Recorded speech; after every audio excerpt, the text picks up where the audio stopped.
Mid-year budget review with some key allocations. We are currently here at Kanishi. When the news breaks, we are there. In the heart of matters arising, we follow through with the right question. Don't miss a beat with our in-depth news analysis. From breaking news, special feature stories, latest news, we bring you the stories that matter. Our team of immersed reporters bring you the news as it happens. Join us every 6 a.m., 12 p.m., and 6 p.m. each day for a comprehensive look at the stories beyond the headlines.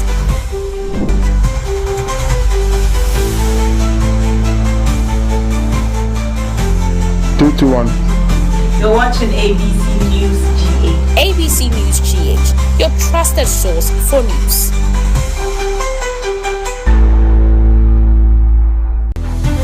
Mid-year budget review with some key allocations. We are currently here at Kanishi. When the news breaks, we are there. In the heart of matters arising, we follow through with the right question. Don't miss a beat with our in-depth news analysis. From breaking news, special feature stories, latest news, we bring you the stories that matter. Our team of immersed reporters bring you the news as it happens. Join us every 6 a.m., 12 p.m., and 6 p.m. each day for a comprehensive look at the stories beyond the headlines.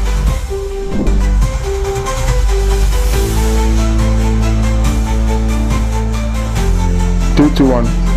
You're watching ABC News GH. ABC News GH, your trusted source for news.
on ABC News GH. We're streaming on our YouTube channel, ABC News GH. You can get interactive with us via our socials at ABC News GH _ and our website is www.abcnewsgh.com. I am Abuna Manti, and it's a pleasure to come your way this beautiful Tuesday morning, the 11th of November in the year of our Lord 2024. Today on ABC in the morning, we'll bring you conversations that you would enjoy. The conversations will be as exciting and as engaging as always, and we'll also give you the opportunity to call into the show to have your say on one of our topics. So look forward to that. And when we open the phone lines, it will be 053-916-1609, 053-916-1609. We'll bring you front story, we'll bring you sports, the latest in sports. We'll also bring you some health tips for your good, and we'll come your way with Ghana Speaks, with Business Fix, our main discussion, and politics today. Yesterday, the Supreme Court sat. Today, they will sit again to give us the interpretation of the provision under the Constitution, Article 97, and I know we are all looking forward to that. We'll bring you that on ABC News GH, so look forward to that. Yesterday we had conversations ahead of the Supreme Court's sitting, some very insightful conversations from different angles, and we were better people for it. So today, rest assured that we will go on more with the more conversations. Yesterday again, in Amenfi Central, the NDC were victorious. They now have a candidate on the ballot for the Amenfi Central constituency. Remember the last time we spoke with the Deputy Director for Elections, he was very confident that the NDC will be on the ballot. When we also spoke with the Deputy General Secretary, he also was very, very hopeful that NDC would be on the ballot. Alas, NDC is on the ballot for the elections. We would go into it and see how it's going. Today we'll bring you something on road safety. We are getting into the elections proper, and also very closely we are gearing into the Christmas. What should you do? How should you take care of yourselves? We'll look at all of this. The IEA has a report that says that the election is going to be on certain factors.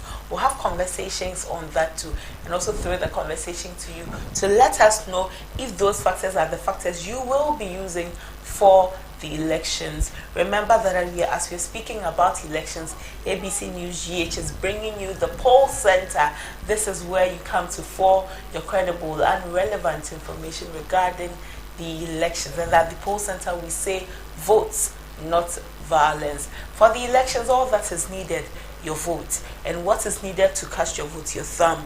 That is all. Don't be used as a conduit or a tool for any form of violence. So this is the poll center. You want to be stayed tuned. You want to be stayed tuned to ABC News GH for the poll center, and because we're entering into the elections, we'll do well to bring you ABC in the morning in your various constituencies. Look forward to us, and when you see us, get closer to us. Let's have some conversations. These are some of the things we have for you on ABC in the morning today.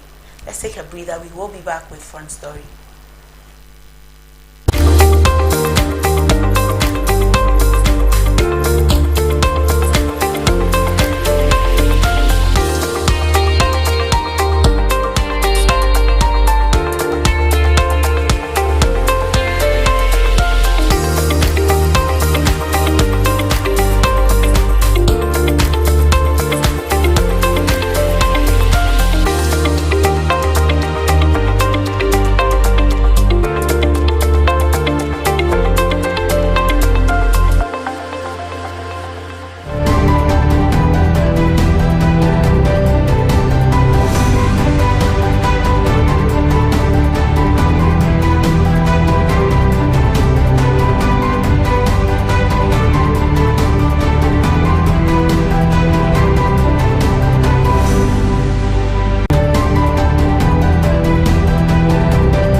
watching ABC in the morning live on ABC News GH. Heading straight into our front story today, we are looking at road safety compliance, reducing road carnages ahead of the elections and the Yuletide.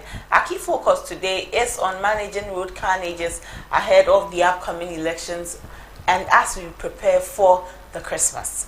As we approach the 2024 elections and the festive season, traffic is expected to increase on our roads. Unfortunately, this increase in vehicular movement also brings a heightened risk of road carnages. And in Ghana, road accidents claim countless lives and leave many more injured every year. It often gets worse during the elections and campaigning season.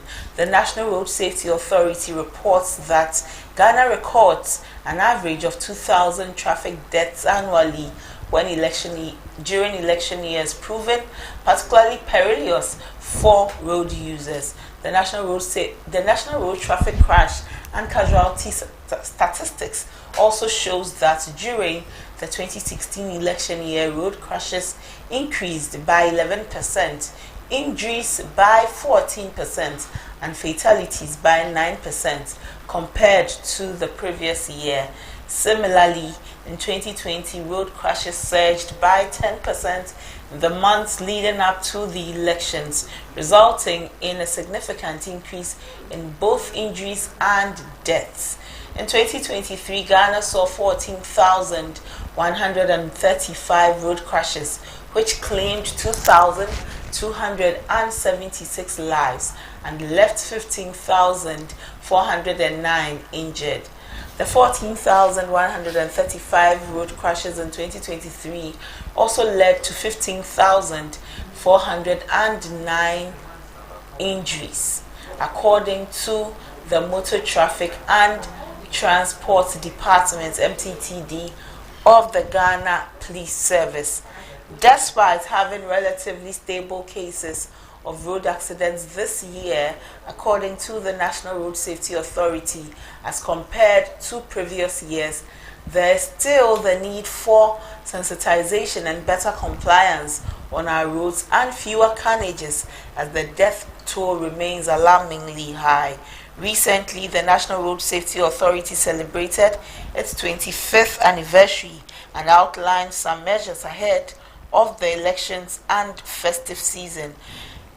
We'll have conversations on this issue of road accidents and reducing carnages. But before that, let's take a listen to what the board chairman of the National Road Safety Authority, Mr. Jermaine Nkrumah, said during the launch of their 25th anniversary.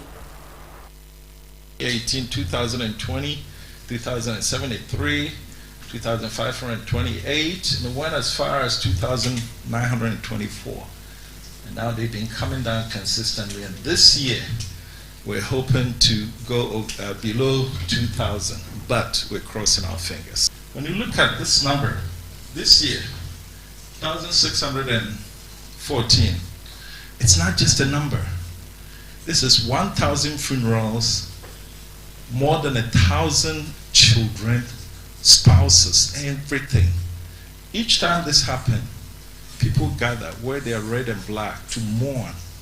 And so to me, these are not just numbers. These are human beings. And until we hit home that it's in all our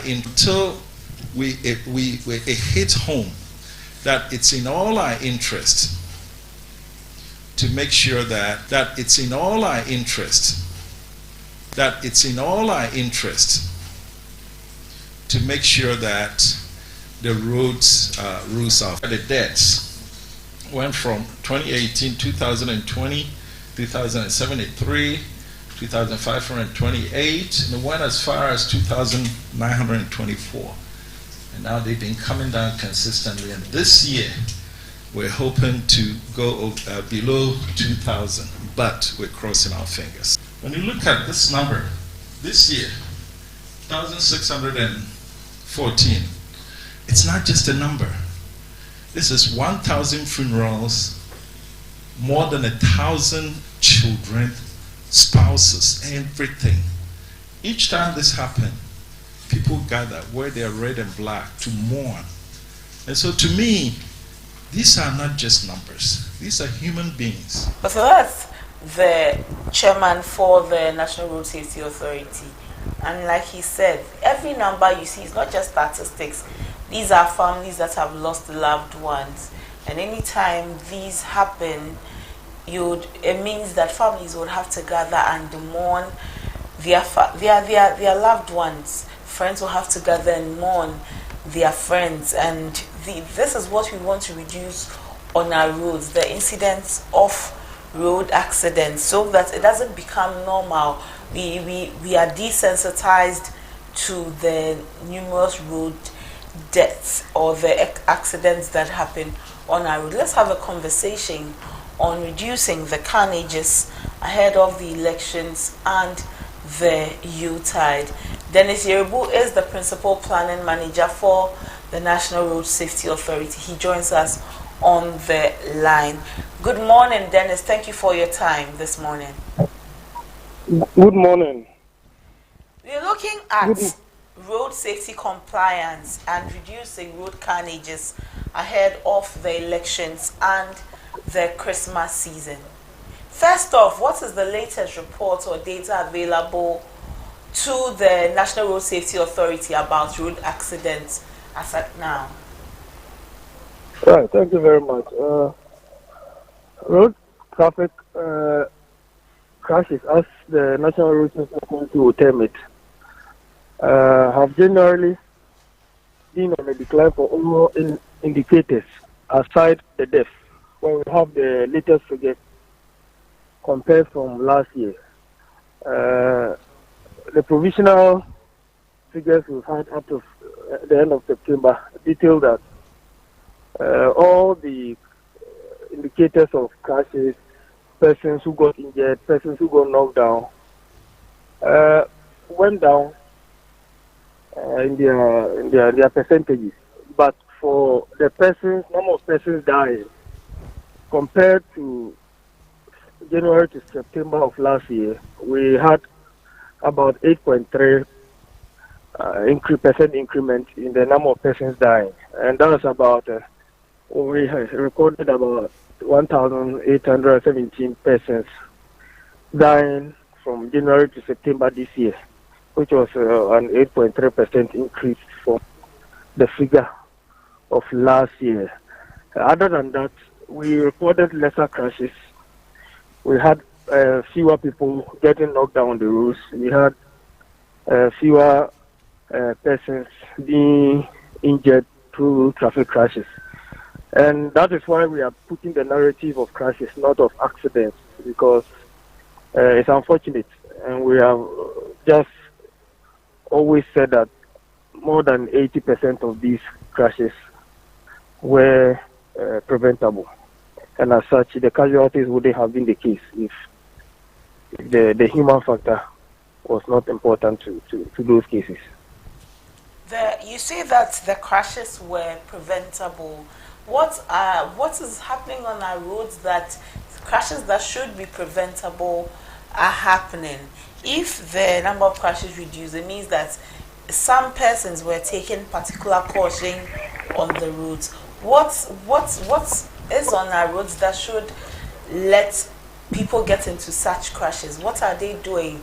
What can account for that? All right. I would like to start from the point of view of the many road users, where people believe that the nature of the road is what causes crashes in Ghana.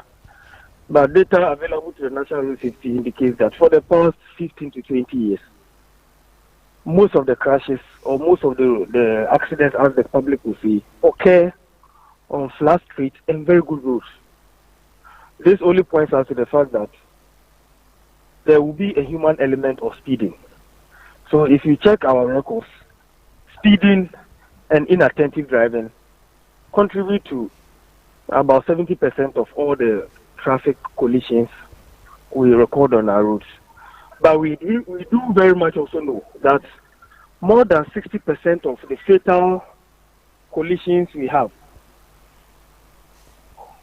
the more than 60% of the fatal collisions we have are as a result of excessive speeding. Persons who are traveling way beyond the posted speed limits.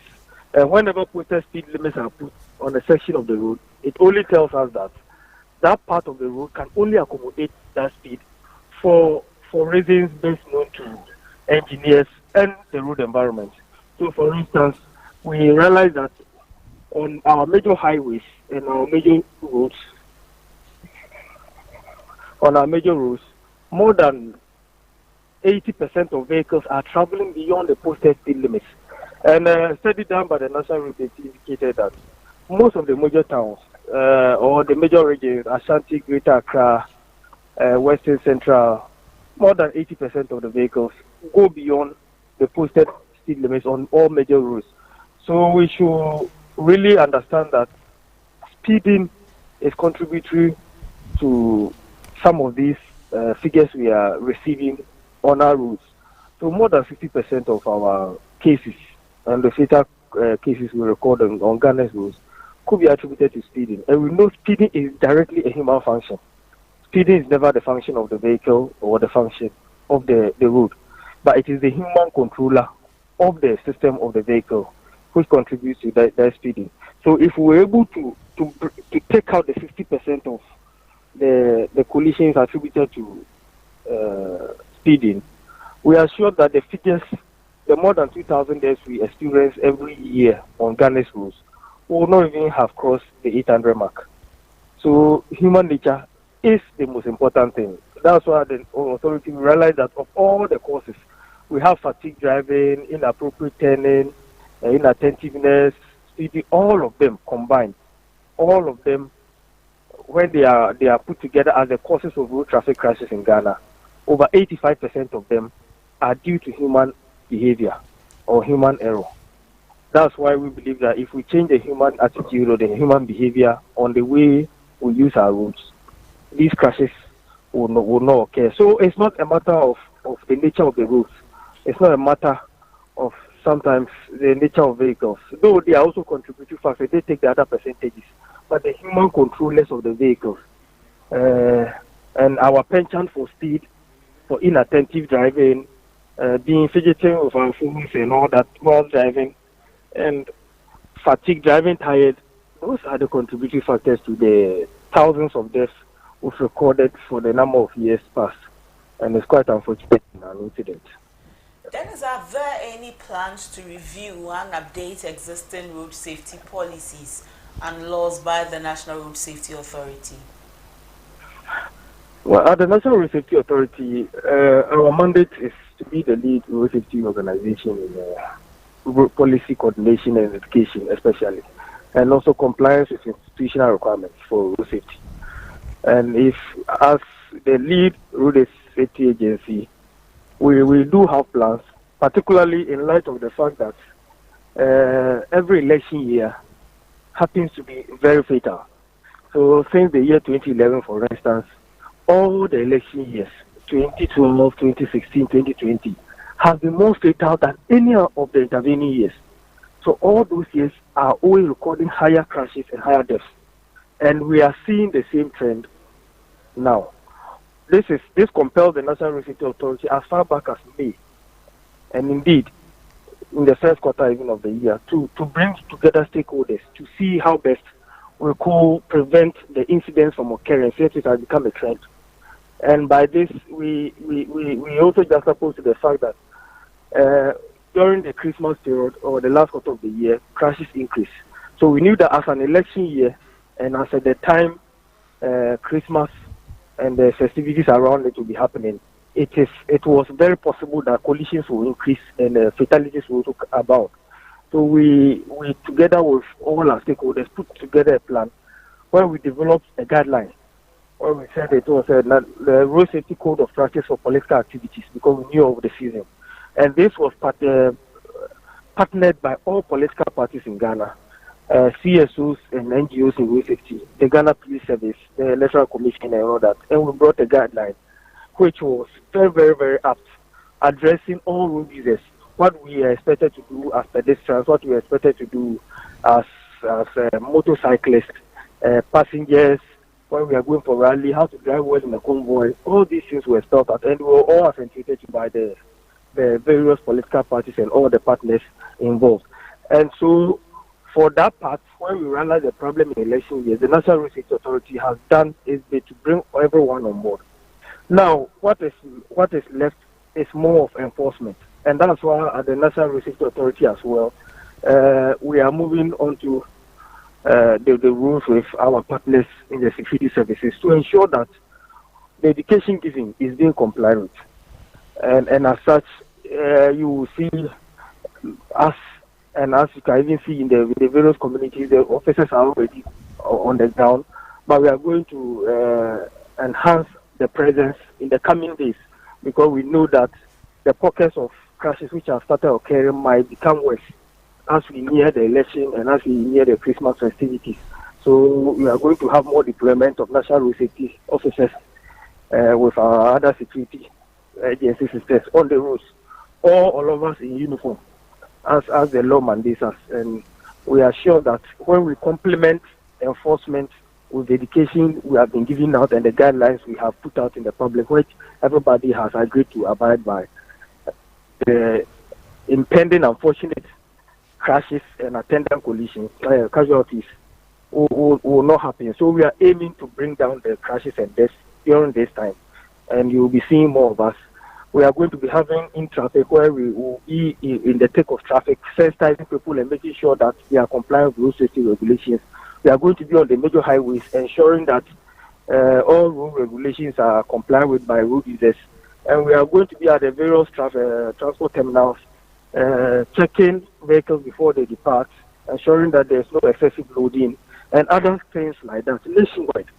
It's going to involve all officers nationwide, and we are hitting the ground strongly, running, and ensuring the safety of each and every Ghanaian, so that we go by our vision to make Ghana one of the safest countries for road safety compliance. Okay.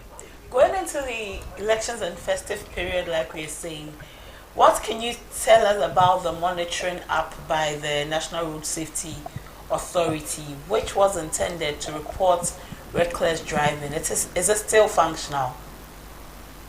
Yes, we do have our very dedicated directorate, which is in charge of monitoring and evaluation of road safety activities. We also have our compliance unit, which checks for compliance and all that. But the National Road Safety Authority as a whole, every staff is mandated to ensure safety on our roads. And this has become very evident even in the last couple of weeks, where our officers have had the opportunity to prevent excessively loaded vehicles, especially buses, from departing some terminals for reasons of privacy and not to jeopardize the businesses of others. Maybe we'll put some of the names on hold for now. But we've been to some very important terminals in the nation and force compliance so that we don't record the almost unpreventable deaths which could have occurred. So for our monitoring is in place. We are ensuring that whatever we have in our laws are being complied with by the public, and our team is on the ground, and we are going to have it enhanced. That's why we said that will be especially at most of the traffic terminals and also on the major highways, to ensure that we have pre-departure checks and compliance. But importantly as well, with education or sensitization of the drivers, passengers, motor riders and all that, because we believe that education is the key to changing attitudes and making sure that people understand the consequences to certain actions they take on the road, which could be fatal. And the people need to understand road safety or road crashes have consequences, which many a time become irreversible. And we are even going to use the opportunity of the upcoming Day of Remembrance of Road Traffic Victims to also hone in on the message of people adhering to safety protocols whilst using the road. We are going to have victims share their stories. Victims tell what really is involved in road traffic crashes, and that it is not about the numbers or about the news, but it is lives, very, very particular lives being affected, people whose livelihoods are changed, people whose destinies are crushed. people whose families are destroyed just because of the reason of human error resulting in road traffic crash. And that's why our monitoring is going to be complemented with some brief enforcement to ensure that the education we give people doesn't become an entertainment, but then it becomes a form of win-win situation where we are doing our part and expecting the public to also adhere and be partners with us in this road safety journey to ensure that every Ghanaian does not die unnecessarily out of a preventable thing like road traffic crash. What role will the NRSA play in engaging political parties to ensure the safe transportation of supporters during campaigns? At this point, obviously, political parties will be busing their supporters to and fro. They will send them to their various constituencies, various regions. When election results are announced, supporters will be moving from one point to the other. What role will you be playing in all of these? Well, as very much indicated, we have engaged all political parties in Ghana when we realize that it will be necessary to have them on board to prevent some of these practices we normally see on our roads. You get it? So, like I earlier indicated, together we all developed guidelines which we all agreed were the best of practices to ensure that nobody dies in a political activity, political party activity, the other rallies and all that. And the guideline contains such practices which could be adhered to, busing people to rallies and other campaign grounds. We have stipulated steps for which we, together with the political parties, agreed that these were the best form of practices. And as such, when these are done, we did it with normal road safety practice and expectation, and also the components of law enforcement. So as for the guidelines and as for the role of the authority, we have clearly spelled it out. And we had very key individuals of all the political parties partaking in the process to ensure that we all had our commitment. So like we always say, road safety is a shared and collective responsibility. The authority and the state partners have done the best to bring the political parties on board. Now it's a matter of enforcement. Enforcement on two grounds, on the part of the parties and on the part of other security agencies to ensure that it is done. Okay. And this is what we expect to be carried out in order to prevent any unnecessary deaths. The bottom line of all this is to prevent deaths. And I'm sure that no political party intends for its supporters to die whilst carrying out activities for the party to win an election or to win the upcoming elections. So we believe that if we have all agreed with certain protocols to follow, it behoves on all us to hold our end of the bargain and ensure that Ghana wins at the end of the day.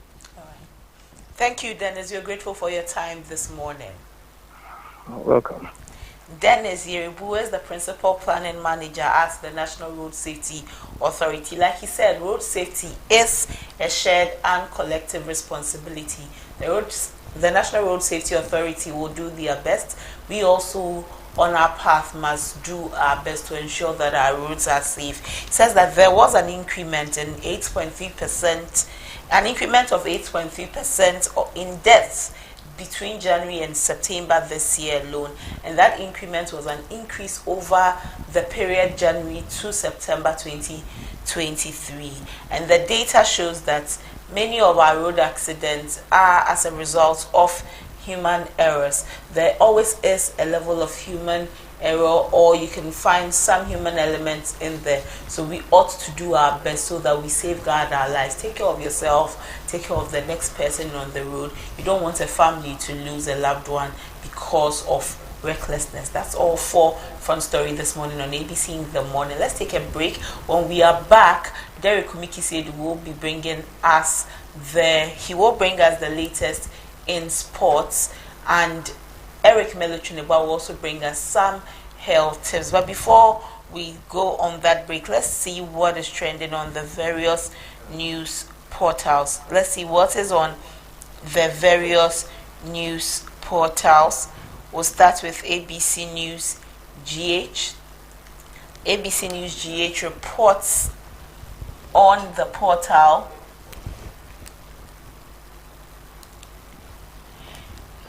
Supreme Court to rule on vacant parliamentary seats today. NDC's Joanna Kujo cleared to contest Amenfi Central parliamentary elections, and there has never been any religious conflict in this country. Jonathan Asante-Otri of the University of Cape Coast says so. An Attorney General labels Michael Quay's 2020 vacant seat ruling as unconstitutional.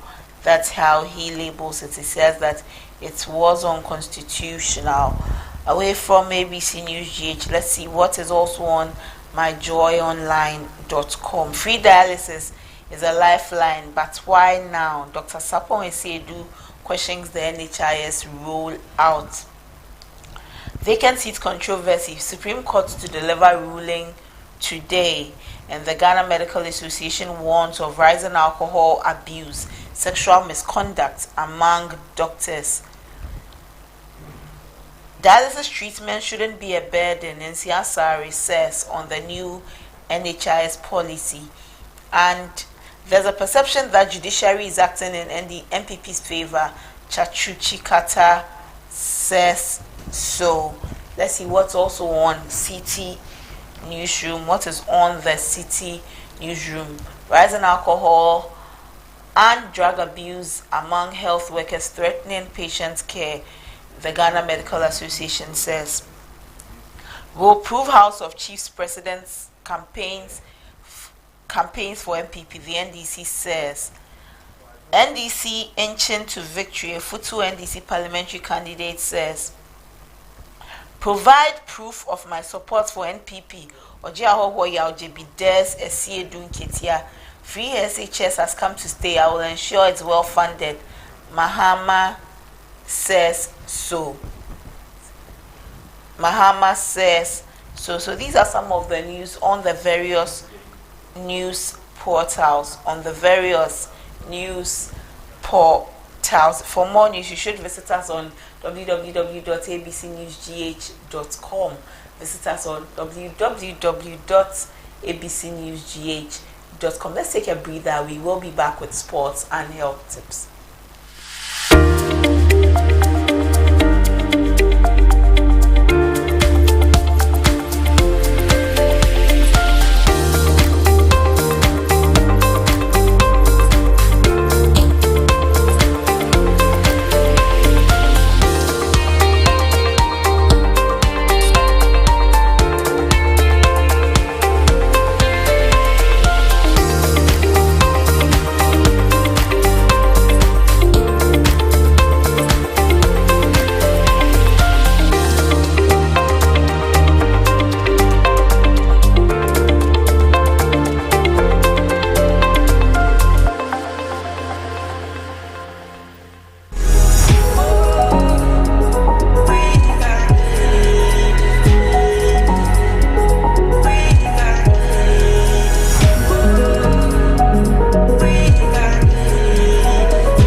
It's about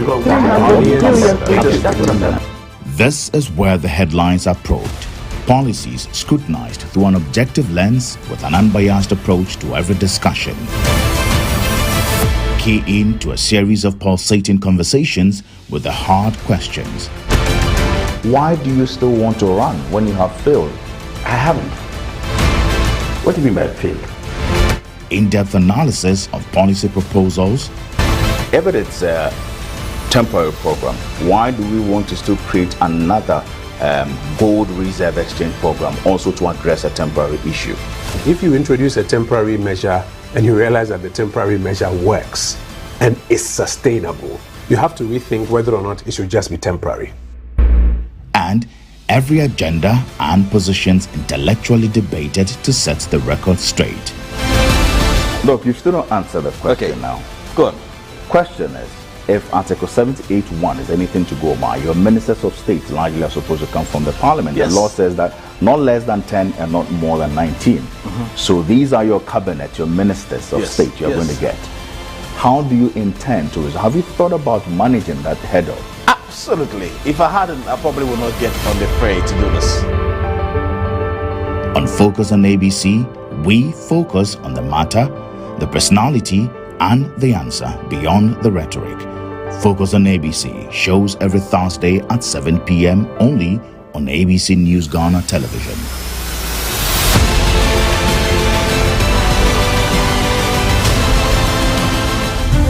Mid-year budget review with some key We allocations. are currently here at Kanishi. When the news breaks, we are there. In the heart of matters arising, we follow through with the right question. Don't miss a beat with our in-depth news analysis. From breaking news, special feature stories, latest news, we bring you the stories that matter. Our team of immersed reporters bring you the news as it happens. Join us every 6 a.m., 12 p.m., and 6 p.m. each day for a comprehensive look at the stories beyond the headlines.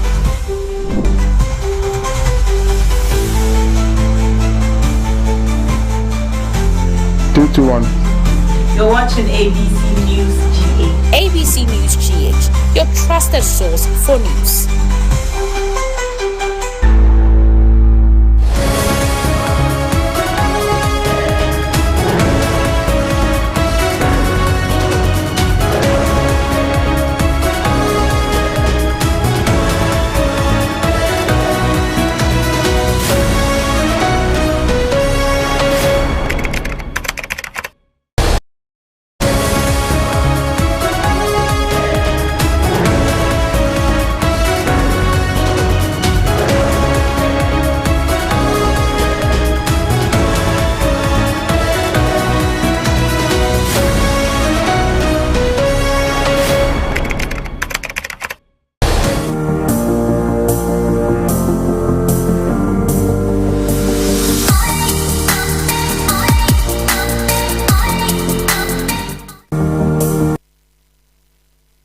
Welcome to the sports segment here on ABC in the morning. I am Derek Kumiki Siedu, and yes, here at ABC News Ghana, we are your election poll center, your credible election guide. Now let's dive into the world of sports as the Black Stars commence their preparation for the upcoming game against Angola on Friday, November 15, with their first training section on Monday evening at the Accra Sports Stadium. Deputy Captain Mohamed Kudus was among the players who participated in the section, signaling a strong start for Ghana's squad as they approach the last two qualification games for the 2025 African Cup of Nations. AFCON. Joining Kudus in the section were key players such as Gideon Mensah, Elijah Owusu, Osman Abubakar, and Joseph Olakot. Notably, Ghana Premier League talent Emmanuel Enchi, Razak Simpson, and AFO were also included, showcasing their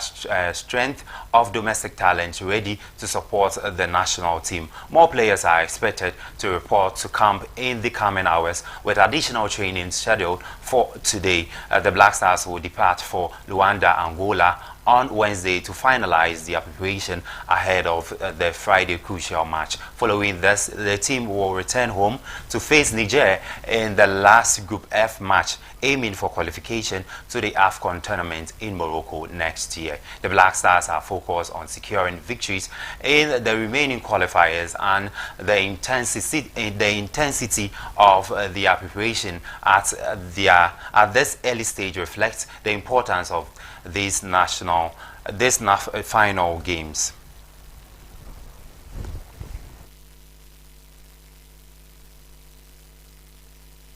And now 8 players have withdrawn from the upcoming African Cup of Nations qualifiers against Angola and Niger due to various reasons. They include Antoine Semenyo, Inaki Williams, Jonas Ajete, Tariq Lamte, Jerome Opoku, Alexander Jiku, Ibrahim Osman and Joseph Pinto, with most of them having injuries, whilst Joseph Pinto is yet to be known. This was what Gideon Mensah said when asked about 8 players' withdrawal. For me, I think, first of all, every player in the national team is very crucial to the team. And then obviously we have players that we're always looking up to see in the national team, and we have players that are also there to support when the other players are not there. I mean, it's a big loss for us, but also at the end of the day, we still have a team to cover up. And then I'm not really scared about that. But like I said, everybody's crucial to the team. So one is not there, one is ready to play. So for me, I think. And now Ghana is set to host the World Scrabble Championship after edging out Thailand in the bidding process. This is the first time Ghana is hosting the championship, and the second time in West Africa. The event took place on November 7 and will end on November 16, 2025 at the Elisa Hotel in Accra. The championship comprises of 2 main events, the World Team Scrabble Championship and the World English Scrabble Player Association Championship.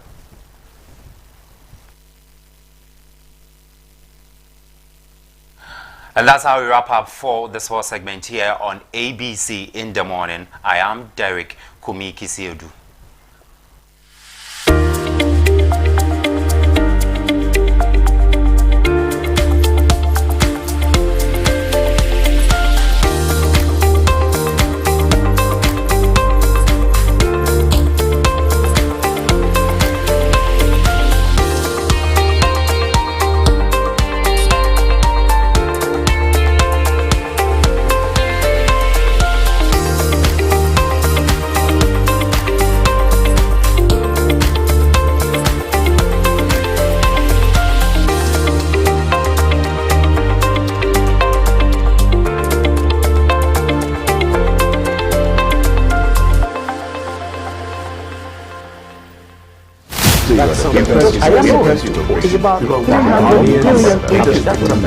This is where the headlines are probed, policies scrutinized through an objective lens with an unbiased approach to every discussion.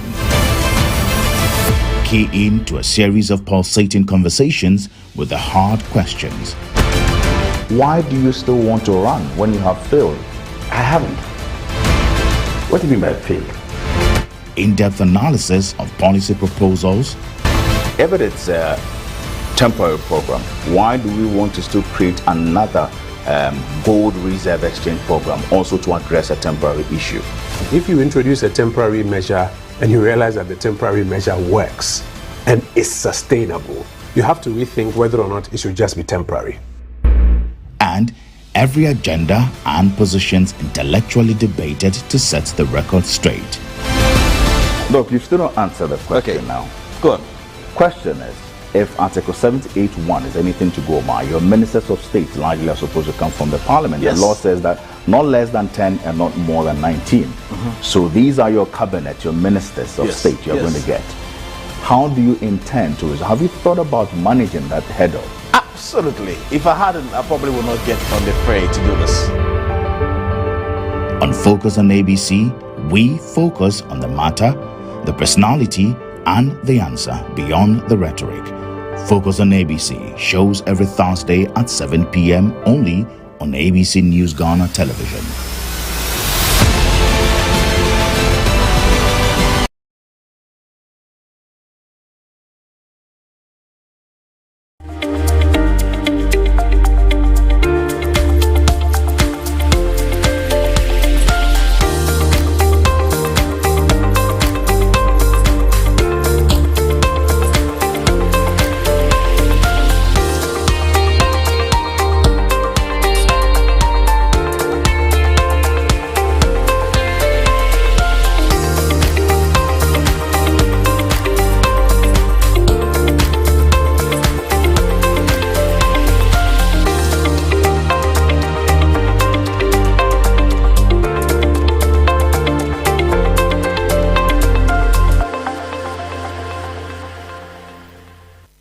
Hello there, welcome and good morning to the health tips segment here on ABC in the morning. It's always a delight to come your way with some daily health tips, and I hope that you're not just listening or you don't just watch, you also practice them as well, because health is same as well. Remember also that I told you we will be bringing back the HIV topic again. Yes, in our last episode we wanted to tackle HIV, but because of time we couldn't really finish. So today we will be talking about it extensively. Let's just see if we do have time. So let's quickly delve into it. So data from the 2023 national and sub-national HIV and AIDS estimate and projections show that about 17,774 people are living with HIV, with 6,457 being males and 11,317 being females. Now, these are newly infected HIV cases. Now, the number comprises about 4,869 youth between 15 to 24 years, with about 1,698 children also being infected in the ages of 15 within these 15 brackets.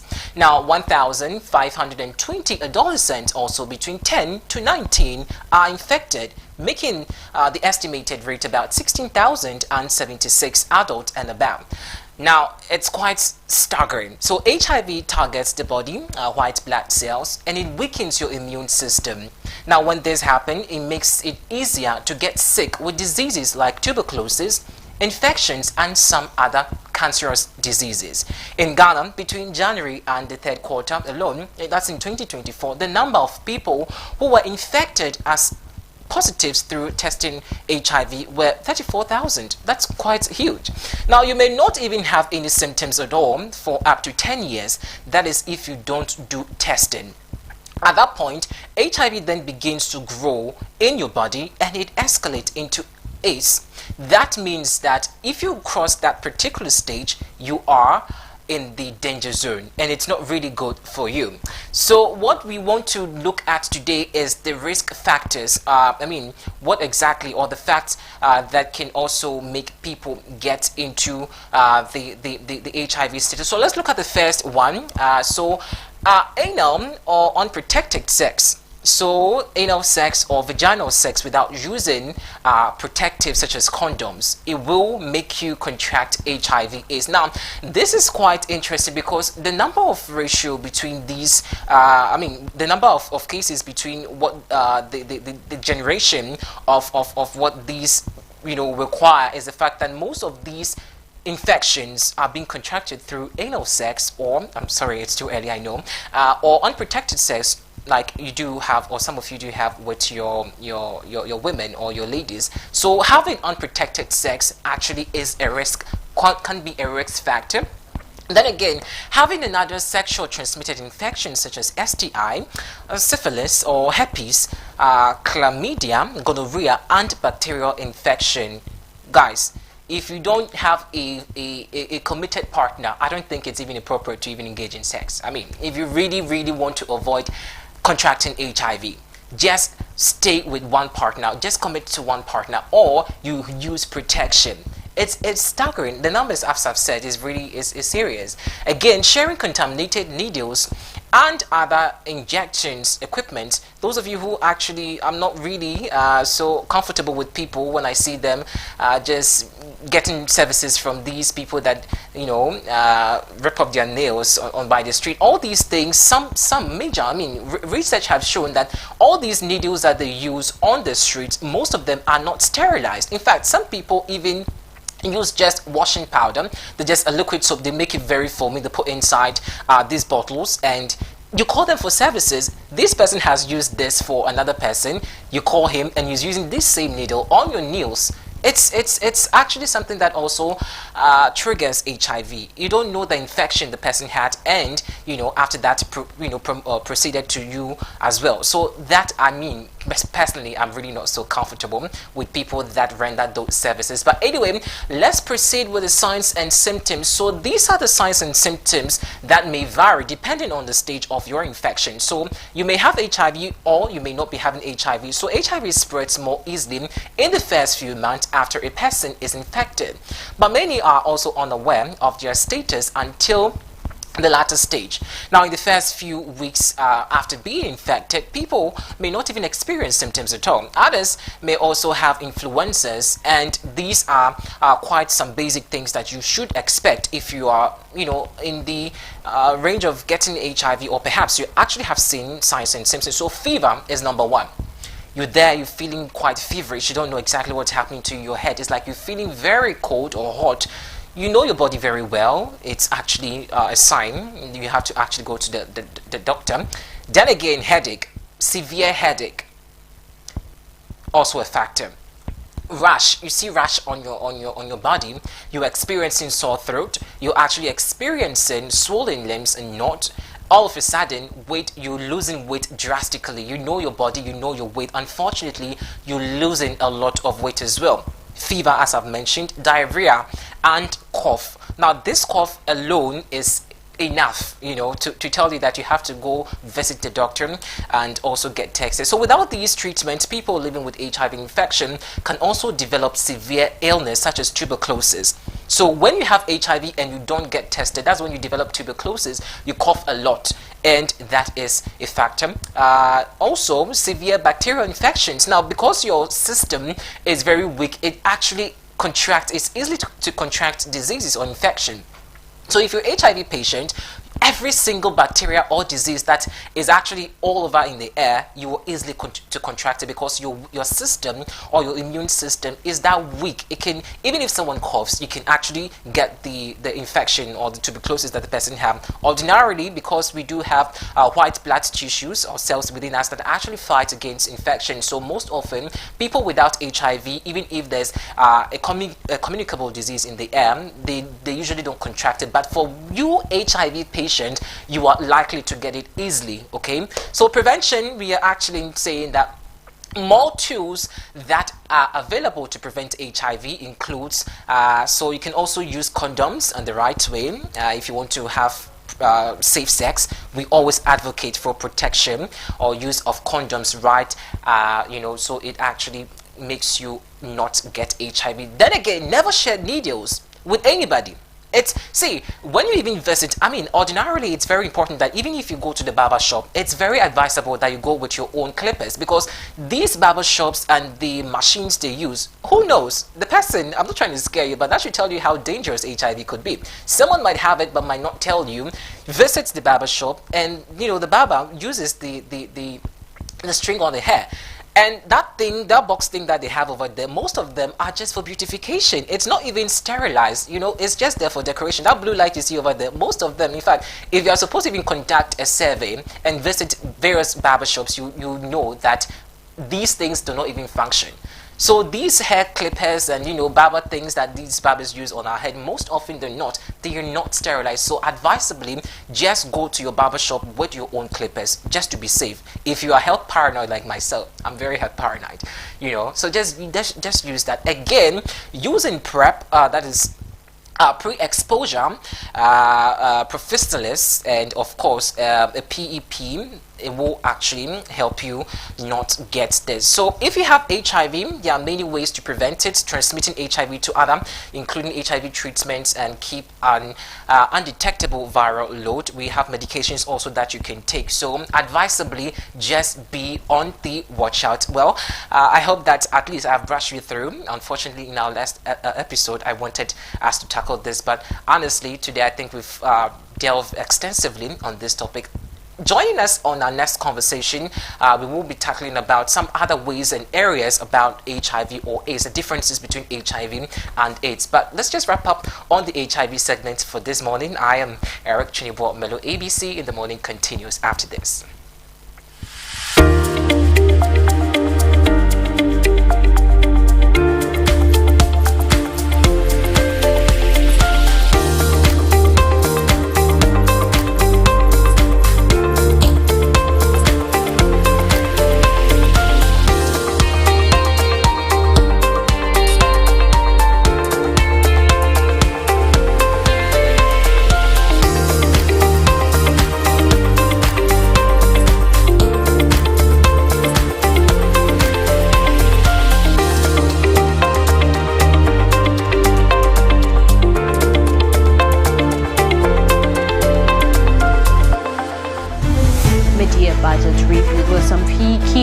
occurring here at Kamishi. When the news breaks, we are there. In the heart of matters arising, we follow through with the right question. Don't miss a beat with our in-depth news analysis. From breaking news, special feature stories, latest news, we bring you the stories that matter. Our team of immersed reporters bring you the news as it happens. Join us every 6 a.m., 12 p.m., and 6 p.m. each day for a comprehensive look at the stories beyond the headlines.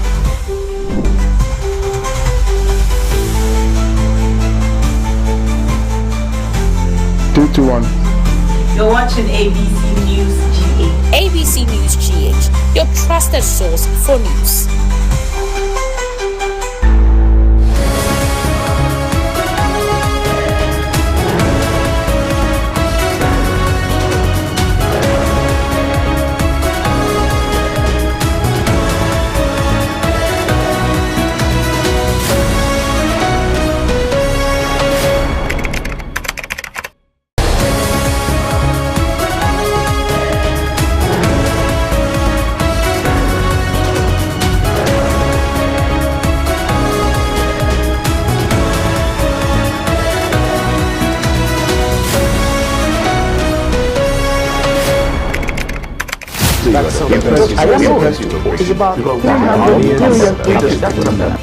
This is where the headlines are probed, policies scrutinized through an objective lens with an unbiased approach to every discussion.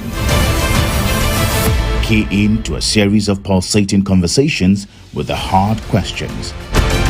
Why do you still want to run when you have failed? I haven't. What do you mean by failed? In-depth analysis of policy proposals. If it's a temporary program, why do we want to still create another gold reserve exchange program also to address a temporary issue? If you introduce a temporary measure and you realize that the temporary measure works and is sustainable, you have to rethink whether or not it should just be temporary. And every agenda and positions intellectually debated to set the record straight. Look, you still don't answer the question now. Go on. Question is, if Article 78(1) is anything to go by, your ministers of state largely are supposed to come from the parliament. Yes. The law says that not less than 10 and not more than 19.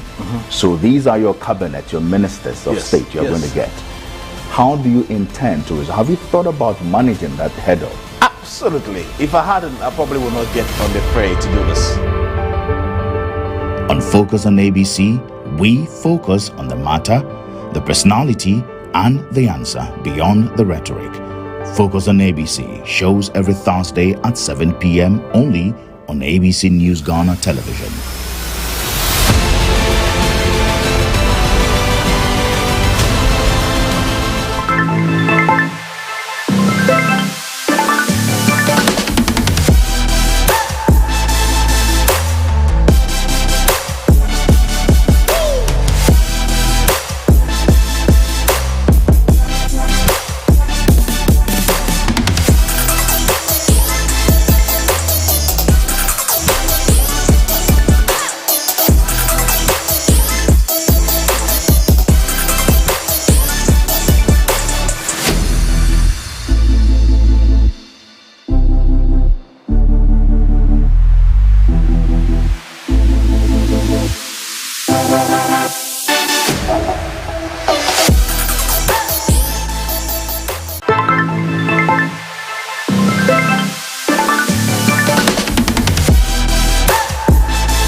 say you are the people. I am impressed you to push. It's about 300 million. This is where the headlines are probed. Policies scrutinized through an objective lens with an unbiased approach to every discussion.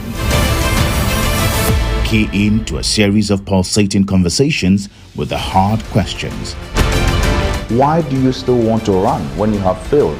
I haven't. What do you mean by failed? In-depth analysis of policy proposals. If it is a temporary program, why do we want to still create another gold reserve exchange program also to address a temporary issue? If you introduce a temporary measure and you realize that the temporary measure works and is sustainable, you have to rethink whether or not it should just be temporary. And every agenda and positions intellectually debated to set the record straight. Look, you still don't answer the question now. Good. Question is, if Article 78(1) is anything to go by, your ministers of state largely are supposed to come from the parliament. Yes. The law says that not less than 10 and not more than 19. So these are your cabinet, your ministers of state you're going to get. How do you intend to resolve? Have you thought about managing that head-on? Absolutely. If I hadn't, I probably would not get on the fray to do this. On Focus on ABC, we focus on the matter, the personality, and the answer beyond the rhetoric. Focus on ABC shows every Thursday at 7 p.m. only on ABC News Ghana television.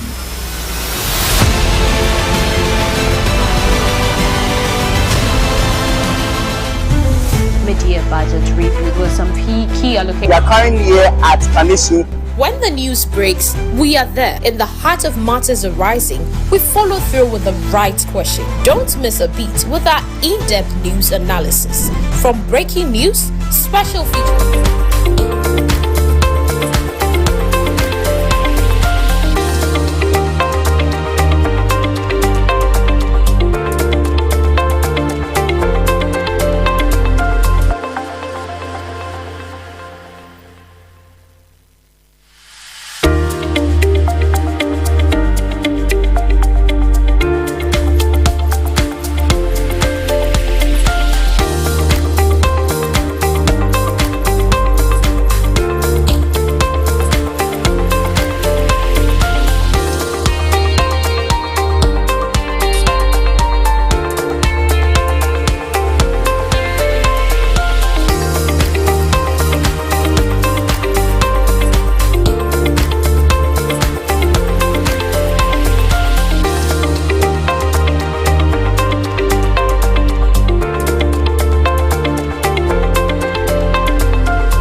Welcome back and still watching ABC in the morning. Up next is Business Fix.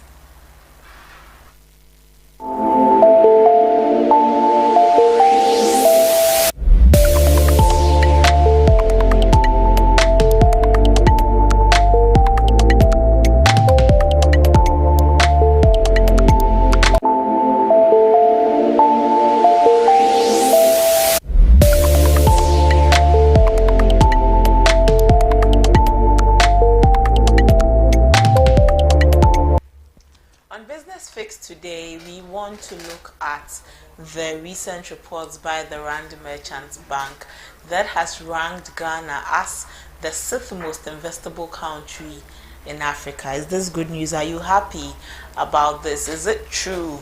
Are you a business, whether a small business, a startup, a business that has just penetrated into the Ghanaian market?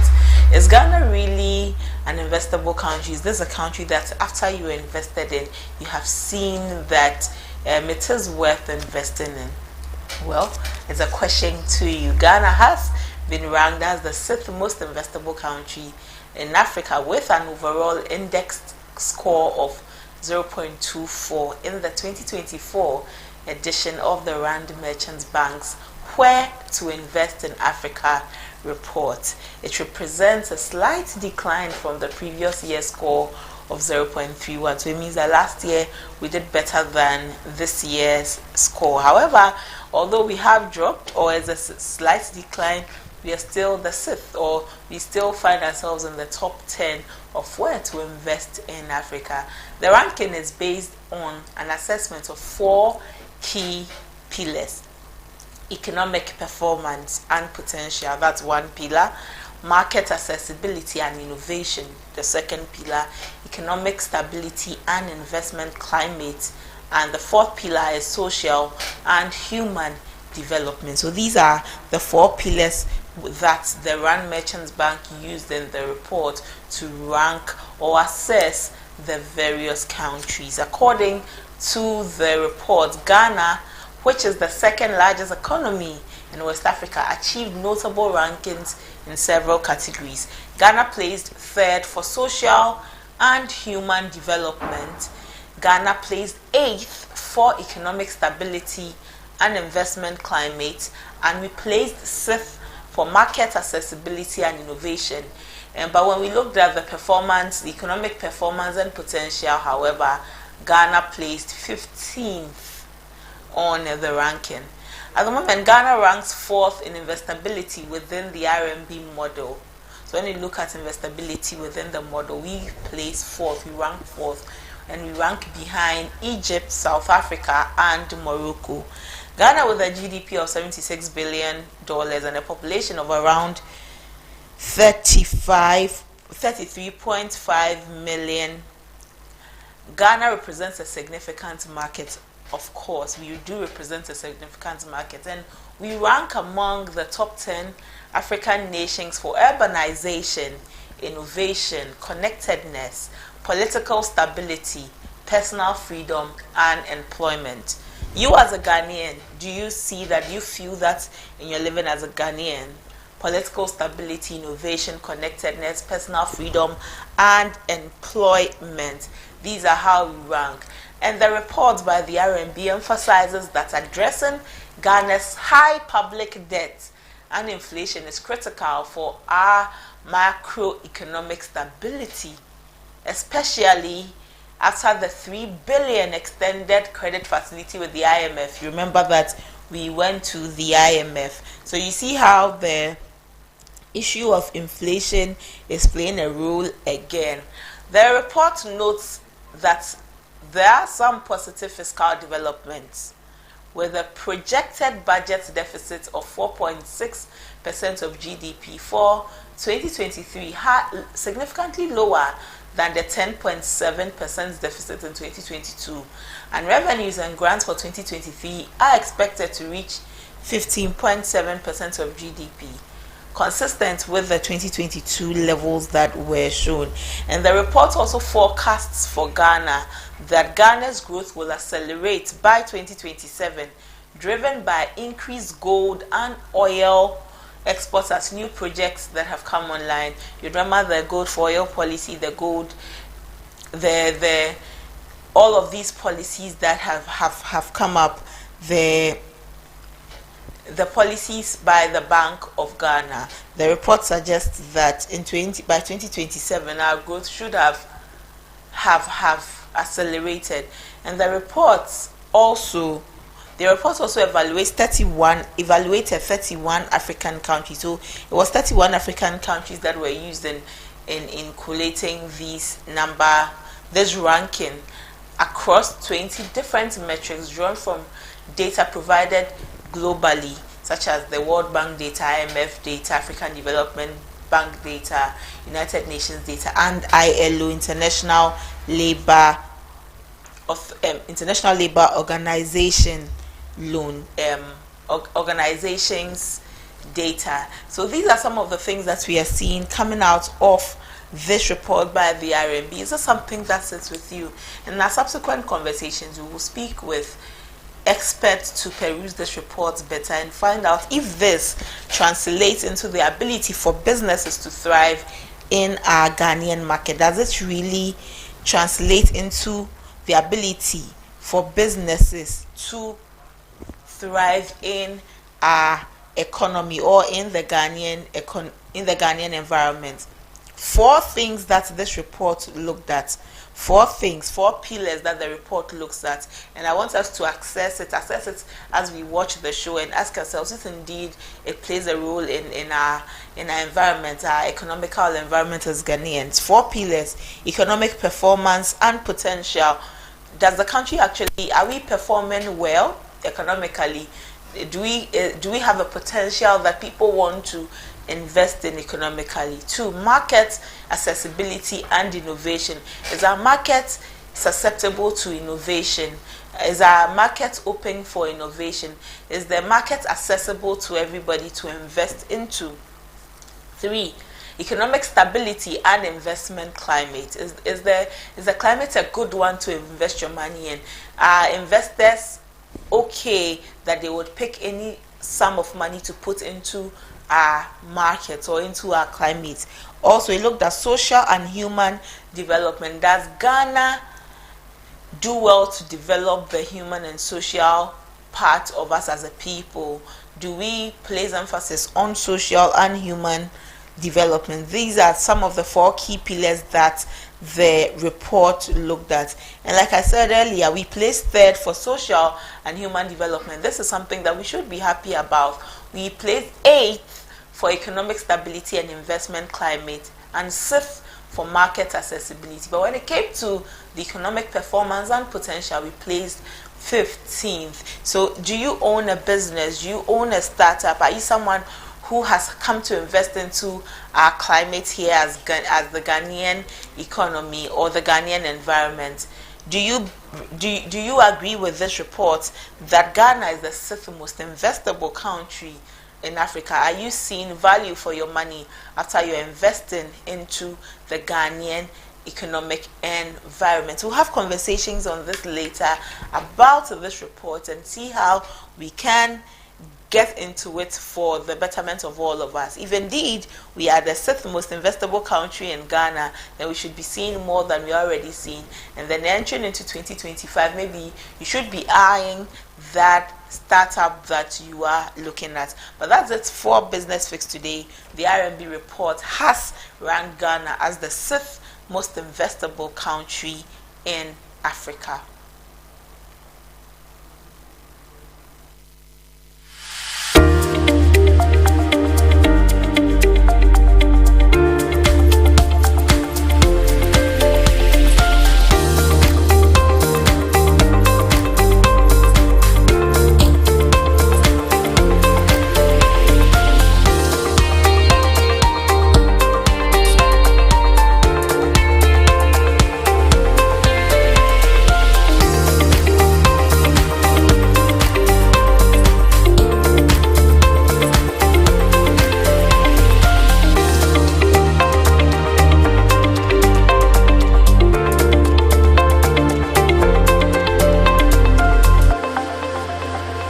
Over 5 million.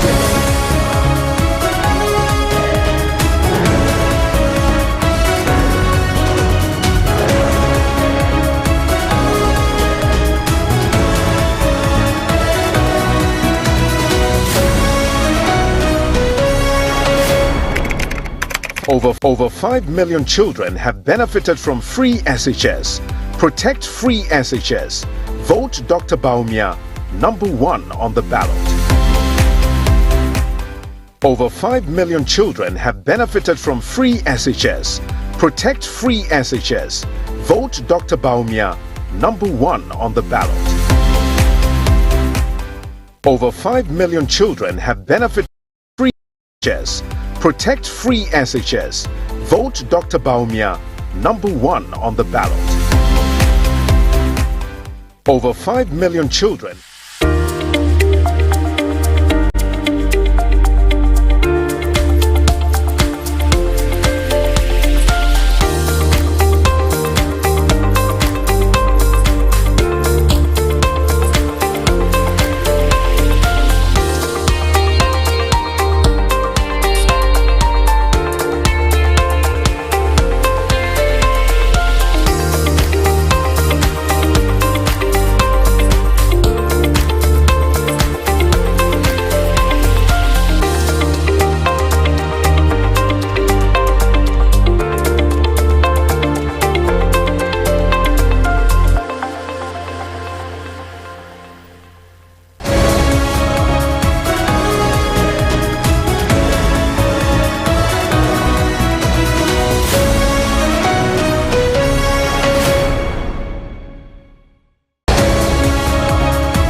Still watching ABC in the morning, you're reminded that this is the poll center for your credible information about the elections. And at the poll center, we're advocating for votes, not violence. Just keep in mind that it's your vote alone that is needed during this season as we get into the elections. Don't be used as a conduit or as a tool for any form of violence. Up next is our main discussion for today. And on our main discussion, it is about the Supreme Court. The Supreme Court is set to deliver its interpretation of Article 97 today. And we are all looking forward to that. The Supreme Court will deliver its interpretation of Article 97 today. What have you been expecting the Supreme Court to do? Have you been in any expectation mood? Are you expecting anything from the Supreme Court, or you are just about it? Well, the Supreme Court will deliver its verdict today, and on the high-stakes case concerning the constitutional interpretation of Article 97, Clause 1, which the Speaker of Parliament invoked to declare 4 parliamentary seats vacant. The outcome is expected to have significant implications for both the legislative arm and provide closure to the parliamentary standoff, which has left government business hanging. To understand the context, let's look at Article 97, Clause 1 of the Constitution. We've looked at it time and time again on ABC in the morning, but this is a good time to take a look at Article 97 again. This provision under the Constitution that the NDC in Parliament invoked. Article 97 of the 1992 Constitution. A member of Parliament shall vacate his seat in Parliament, A, upon a dissolution of Parliament, or B, if he is elected as Speaker of Parliament, or C, if he is absent without the permission in writing of the Speaker and he is unable to offer a reasonable explanation of the to the Parliamentary Committee on privileges from 15 sittings of a meeting of Parliament during any period that Parliament has been summoned to meet and continues to meet, or D, if he is expelled from Parliament after being found guilty of contempt of Parliament by a committee of Parliament, or E, if any circumstances arise such that, if he were not a member of Parliament, would cause him to be disqualified or ineligible for election under Article 94 of this Constitution, or F, if he resigns from office as a member of Parliament by writing under his hand addressed to the Speaker.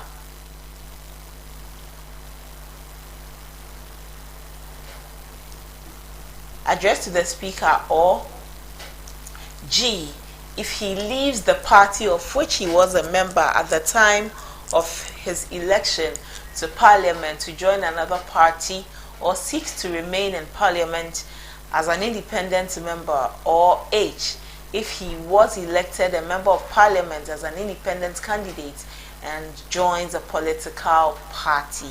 Notwithstanding paragraph G of Clause 1 of this article, a merger of parties at the national level sanctioned by the party's constitutions or membership of a coalition government of which his original party forms part shall not affect the status of a member of Parliament. You would recall that what is in contention at the moment is the G and H of Clause 1 of Article 97 of the 1992 Constitution. These two are what has been a bone of contention, so to say. If he leaves, G, if he leaves the party of which he was a member of at the time of election to Parliament to join another party, or seeks to remain in Parliament as an independent member. H, if he was elected a member of Parliament as an independent candidate and joins a political party. So this is the Article 97 under contention at the moment. On Monday, November 11, a 7-member panel of court presided over by the Chief Justice Justice Gertrude Saki Tokonu fixed the date for judgment for today after hearing arguments from the Attorney General Godfred Yeboah-Dame and Joe Gatti, lawyer for Alexander Afenyo-Markin, the plaintiff. However, in a notable development, the lawyers representing the Speaker of Parliament failed to submit their statement of case and were absent from the court proceedings. The Attorney General expressed strong disapproval of the Speaker's legal team's actions and prayed the court take a serious stance on this conduct. Yesterday, this happened in Parliament. Let's watch some excerpts of the court proceeding.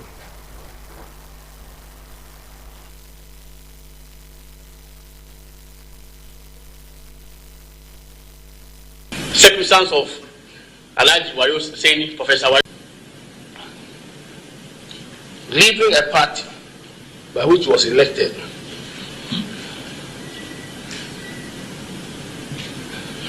to join another party. In fact, a situation like that occurred, and I refer the court to the circumstance of Alhaji Wayo Seni, Professor Wayo Seni, who crossed carpet from the party on the ticket of which he had been elected as. By court, the judgment of this court will be delivered tomorrow, 12th November 2020. Oh, before you rise, my client, as we were arguing, the plaintiff came in, so we're grateful if it's possible. We have signed the record. We have signed the record. Sign the record. So this is what happened in court yesterday when the Attorney General was present to speak at court. Also, the counsel for Alexander Afenyo-Markin also was in court. However, Speaker's legal representation were not in court yesterday.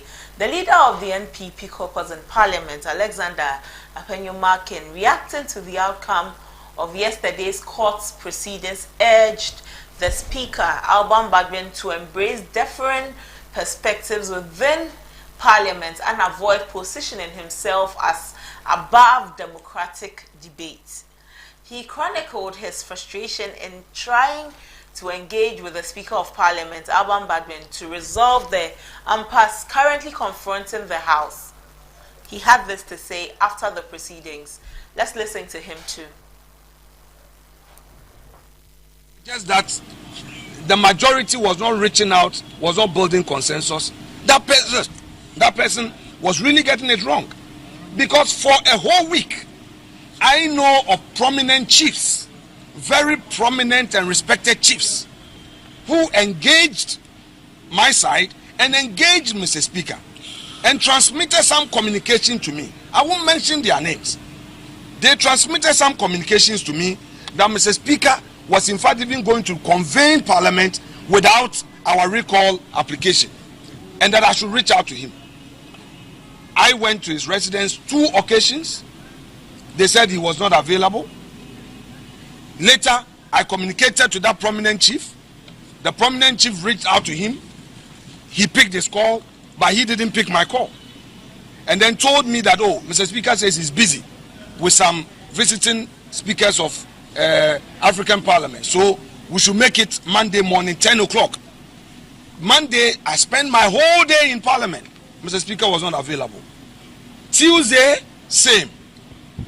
Later in the afternoon, I was told that Mr. Speaker was challenging the okayedness of the court.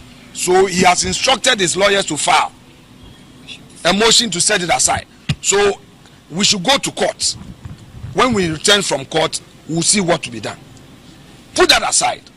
The Council of State reached out to me again that they have spoken to Mr. Speaker, and Mr. Speaker concedes that he has not made a ruling and that the NDC will move to their own seat. He expressing my view on his conduct amount to disrespect. Let me say it clear that I will be the last person, I repeat, I, Kwame Afenyo-Markin, will be the last person to disrespect Mr. Speaker. But Mr. Speaker should not think that he's a king. He's an emperor. He's not an emperor. He's a democrat. At a pre-sitting meeting, and then raise it again in another forum. On a news file program on Saturday, Mr. Sami Jemfi, who is a lawyer and the head of communication of the party, said that, well, they know about the Supreme Court ruling. However, until Mr. Speaker announces it to Parliament, they will move. So it means that the whole party machinery is on an agenda. He expressing my view on his conduct amount to disrespect. Let me say it clear that I will be the last person. I repeat, I, Kwame Afenyo-Markin, will be the last person to disrespect Mr. Speaker.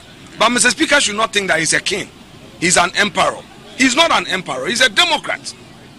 Therefore, he shouldn't be too sensitive to divergent views and opposing views. What he's doing, in all humility, is wrong. So my friends in the NDC should open their eyes and ask themselves, if they were the ones at the receiving end, how would they react? The NDC would have raised hell on this matter, but we have been calm. Be given on all of this that has been for a month or so now, so that many saying there will be calm or will have a finality to the issue. The NDC have maintained their stance. The NPP has also maintained its stance on this issue.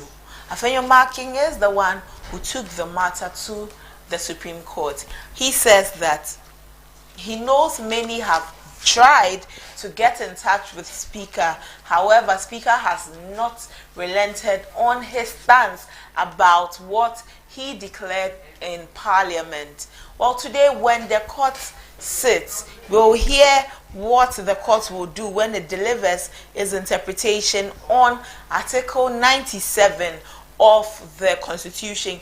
In any case, the invocation of this article brought to bear what was in the Constitution. At least many people have become more interested in the Constitution, about the things in the Constitution. We've gotten to understand some of the things that happens in the law, separation of powers and all, who and what an arm of Parliament does, what the legislature does, what the executive does, what the judiciary does. The conversation has been very varying on all of these. Yesterday when we spoke with Honorable Amadou Sorogo, former MP for the Madina constituency, he said that this issue shouldn't have gone to court, because left to him, this issue should have been resolved internally in Parliament.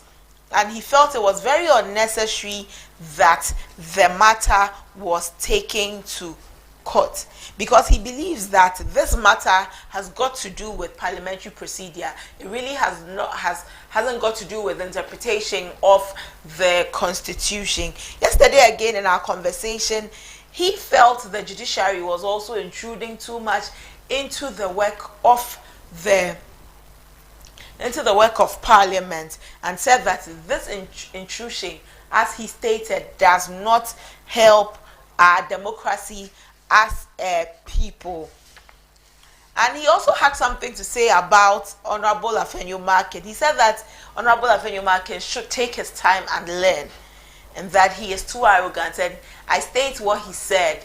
He says that Honorable Afenyo-Markin must take his time and learn. He is too arrogant, and that if it's where the former leader of the NPP in Parliament, Honorable Osei Mensa Bonsu, it would have been a different story.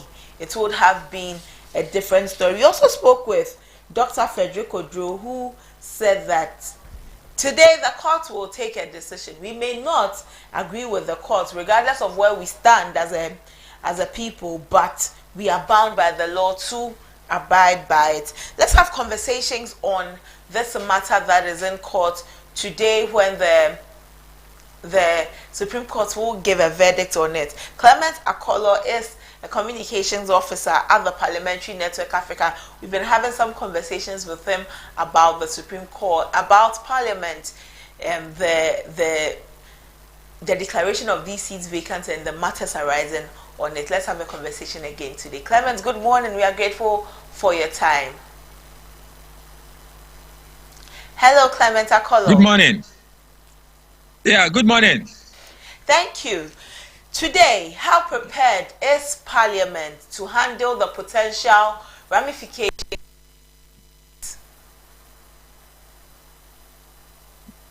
Yeah, thank you very much, and very good morning to our viewers as well.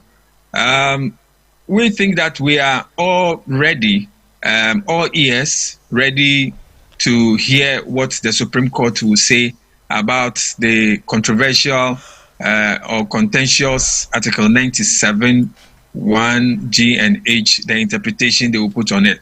We are hoping that this will bring the matters to rest in Parliament. Hello, Clement.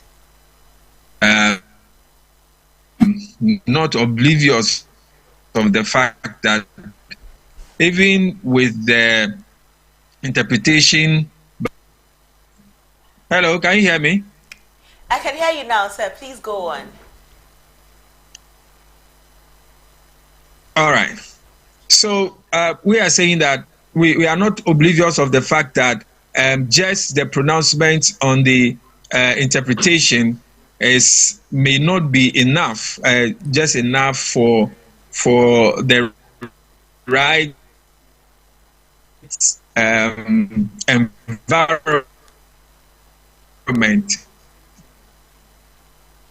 for working in Parliament to be created, because there's still some work to be done by including the Speaker and of the Majority Caucus and to close their ranks and relationship in Parliament is done, because just the pronouncement is important to clarify the issues, but that may not just be enough to allow cool heads to reign and the right things to be done. So all the stakeholders who matter in the affairs of Parliament must all come on board after the Supreme Court pronounces on this particular controversial constitutional clause. That they should all come together, stakeholders, and rally behind. But do you see that happening, Clement? With the conversations that have gone on so far, the various caucuses have had their say. They have said extensively what they have to say. Do you see it happening that they will come together and settle this matter? Yes, I believe they have what it takes. They have what it takes. Hello, you know, sometimes when issues happen, we seem to be losing. They are immediate. At certain points of the conversation, kindly reposition yourself so that we can hear you better.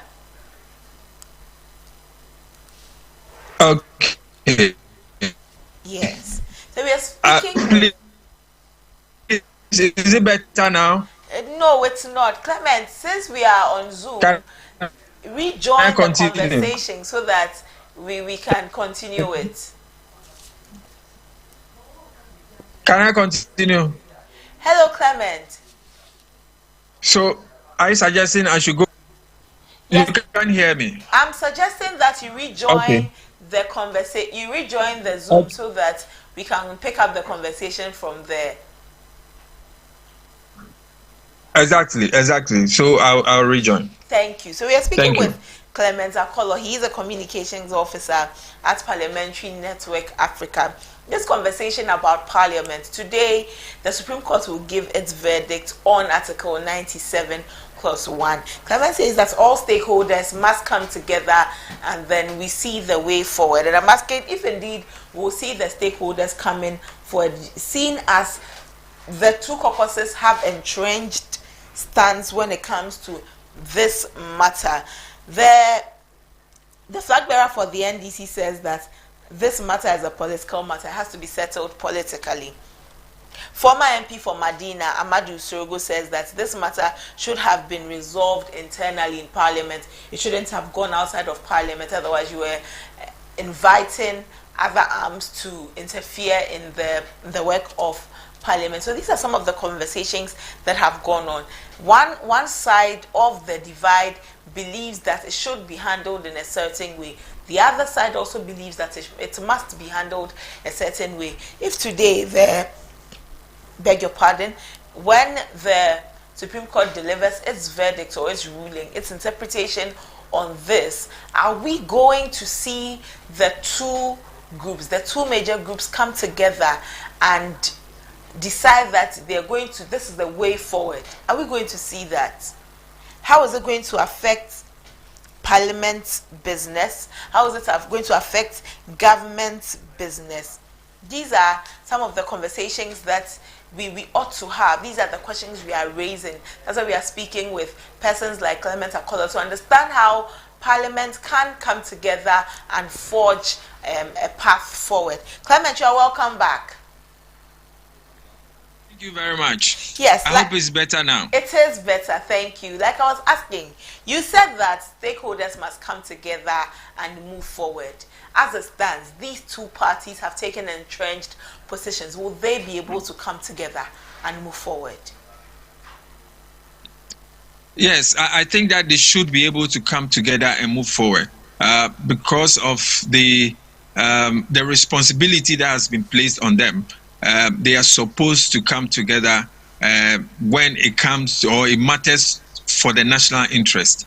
So no matter what their personal opinions are about issues, they should also know that there is a particular power that's being vested in them. It's not their own power.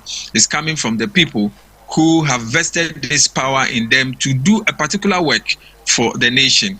There are so many people. We are over 30 million people in Ghana, but we have chosen a particular group of people, 275 members of parliament and a speaker to be able to handle the affairs of parliament, especially when that particular house becomes a home or a forum for discourse, the highest form of discourse. We expect that they would be able to come together, find a way, a solution to this particular problem, because Parliament is also supposed to be the home of reasonability. So it is not all the time that you have your way. You should be able to come together and say that, okay, this is my opinion, but this is the compromise way that we go to. You can imagine the reason why when we have issues in this country, labor unions have issues, other groups have issues, they petition Parliament. They take their petition to Parliament for Parliament to resolve it for them. So we expect that Parliament itself should be able to resolve some of these issues that come before them. Because if they cannot resolve issues among themselves, how do they help us, run the country? So we are calling on the Speaker, who has tremendous experience politically. He himself has been a majority and a minority leader before, has been a deputy speaker before becoming the speaker. He has a wealth of experience to share with both the minority leader and the majority leader, who we can say are his children, because sometimes they even call him father. So we expect that he will leverage that to bring the rest around the table to have a discussion, to have a smooth parliament.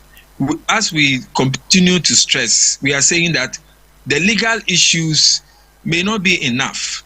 Even with the pronouncement of the Supreme Court today on the contentious Article 97(1), we may still have to have engagement, whichever way the verdict of the Supreme Court goes, still have engagement among these stakeholders to ensure that the work of Parliament is done well and is done to the benefit of the national interest.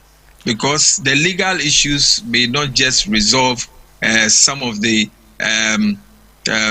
words that we are hearing on the media war, and the innuendos and all those things, we are saying that despite everything that happens today, we should have the other national bodies like the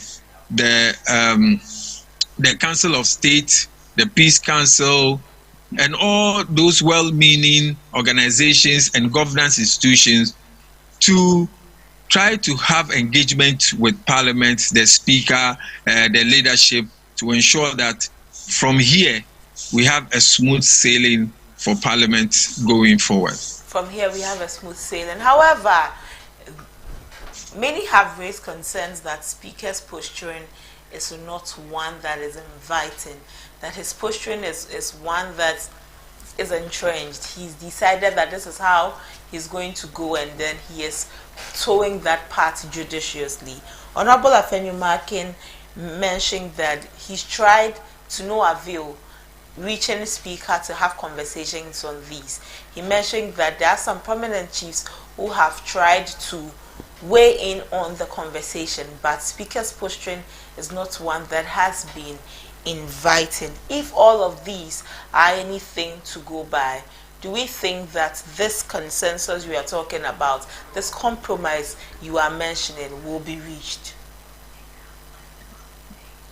Yes, I think that in all that communication that they are giving to us, there is a missing link somewhere, and that missing link must be found out. And sometimes when they are granting this media interviews and all those things, we should know that we must go behind the scenes to also find out whether exactly what they are saying meets the standard.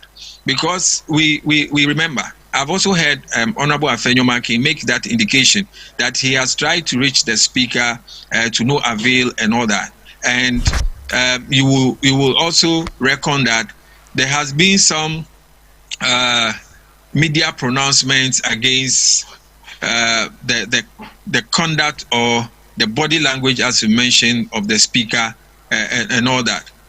But the point I want to make strongly to bring all that into perspective is that where is the highest form of engagement when we all know that from the beginning of this 8th Parliament, every time Parliament goes to sit, we know that both the majority and the minority leadership meet in the morning to discuss things with the Speaker before they come to sit. However, the last sitting, the emergency sitting of Parliament on the 7th of this month, we realized that there was supposed to be a pre-sitting, or what they call the conclave. That's where they all sit to discuss the agenda of the day, what they are going to do. What happened that they could not meet together to sit to discuss what they were going to do on that day? Later on, we realized that the NPP side did not show up at that meeting, even though we heard that Mr. Speaker indicated that he was waiting for this particular meeting to happen. It did not happen. So if we hear that Honorable Afenyomarkin says that he has been trying to reach Mr. Speaker, but he's not getting his attention because he has been to his residence, he has been to his office, and he's not getting his attention, the right forum that was created for them, for that opportunity to reach an agreement or to talk about reaching an agreement on how the conduct of the House will be, how come that we did not show up at that particular meeting? So clearly there is a missing link. And you know, sometimes there's a difficulty because Mr. Speaker is not one that is readily available to grant such interviews, to also put out what the frustration may be from his side as well. So when he gets the opportunity for a press conference like what was done on the 6th before the 7th, then he also tries to pour out what he thinks may be his challenges. I'm not saying that they are all right or they are all wrong. They all have their particular standing, entrenched positions. But clearly there's a missing link. That's what we are saying, that let's find out that missing link. If the stakeholders, immediate stakeholders, cannot sit around the table to find that missing link, then we need an external body, respected body, that all parties agree to step in to resolve this particular challenge that we are having. I don't think that this is beyond the people that we are talking about. Because already Afenyomakin has said that there's no way and there's no single day that he will disrespect the speaker, because the speaker is his father. So they all respect him. Atuforcing, there's no way that he would disrespect the speaker because he is their father. Politically, they all know that he stands tall. So why are we having this standoff in Parliament? It means there is a missing link. Let's find that missing link and resolve this particular issue. Let's also not forget that the part of the political parties also come in. You know, whatever political grandstanding these leaders are having in Parliament is not coming from them alone. They also have political backing from their political parties. So maybe the conversation should touch base with the political parties as well. So we are giving the hint that whilst the engagement may be with these figures, these leadership figures, we should extend the invitation to the political parties to tone down on their stance and to look at the national interests. It appears that they are looking at their political interests or electoral dividends, whilst we, the people, ordinary people, suffer because Parliament is not functioning as it ought to as we speak. And we must find a solution to it. And those people who are there are up to it. They are the same people who will solve the problem. And they must be involved in solving that particular problem as we speak. If they will be involved in solving this particular problem as the people who can only solve the problem, what measures could we put in place to avoid this kind of dispute in the future? Obviously, we will always have a parliament. We always have a parliament in session. What can we do to avoid some of these things that are coming up? People have said that just make sure that you have a very clear majority, because it's because there isn't a clear majority that some of these issues have been magnified. Beyond that, what measures should we put in place to avoid this kind of dispute in the future? All right, thank you very much. A clear majority is not guaranteed. Just as we just sat and after the 2020 elections, we realized that we have been given a very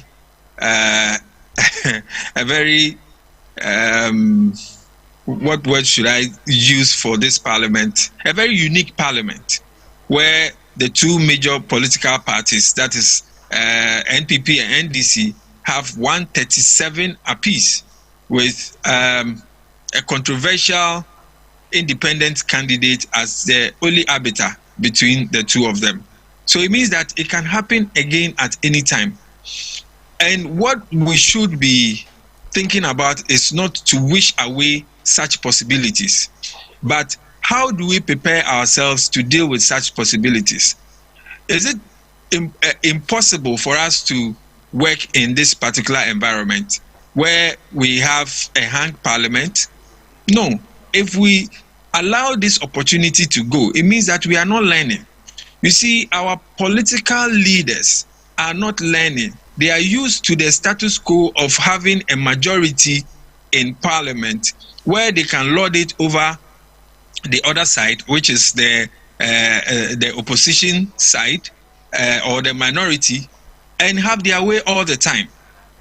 And we have practiced that from the beginning of this.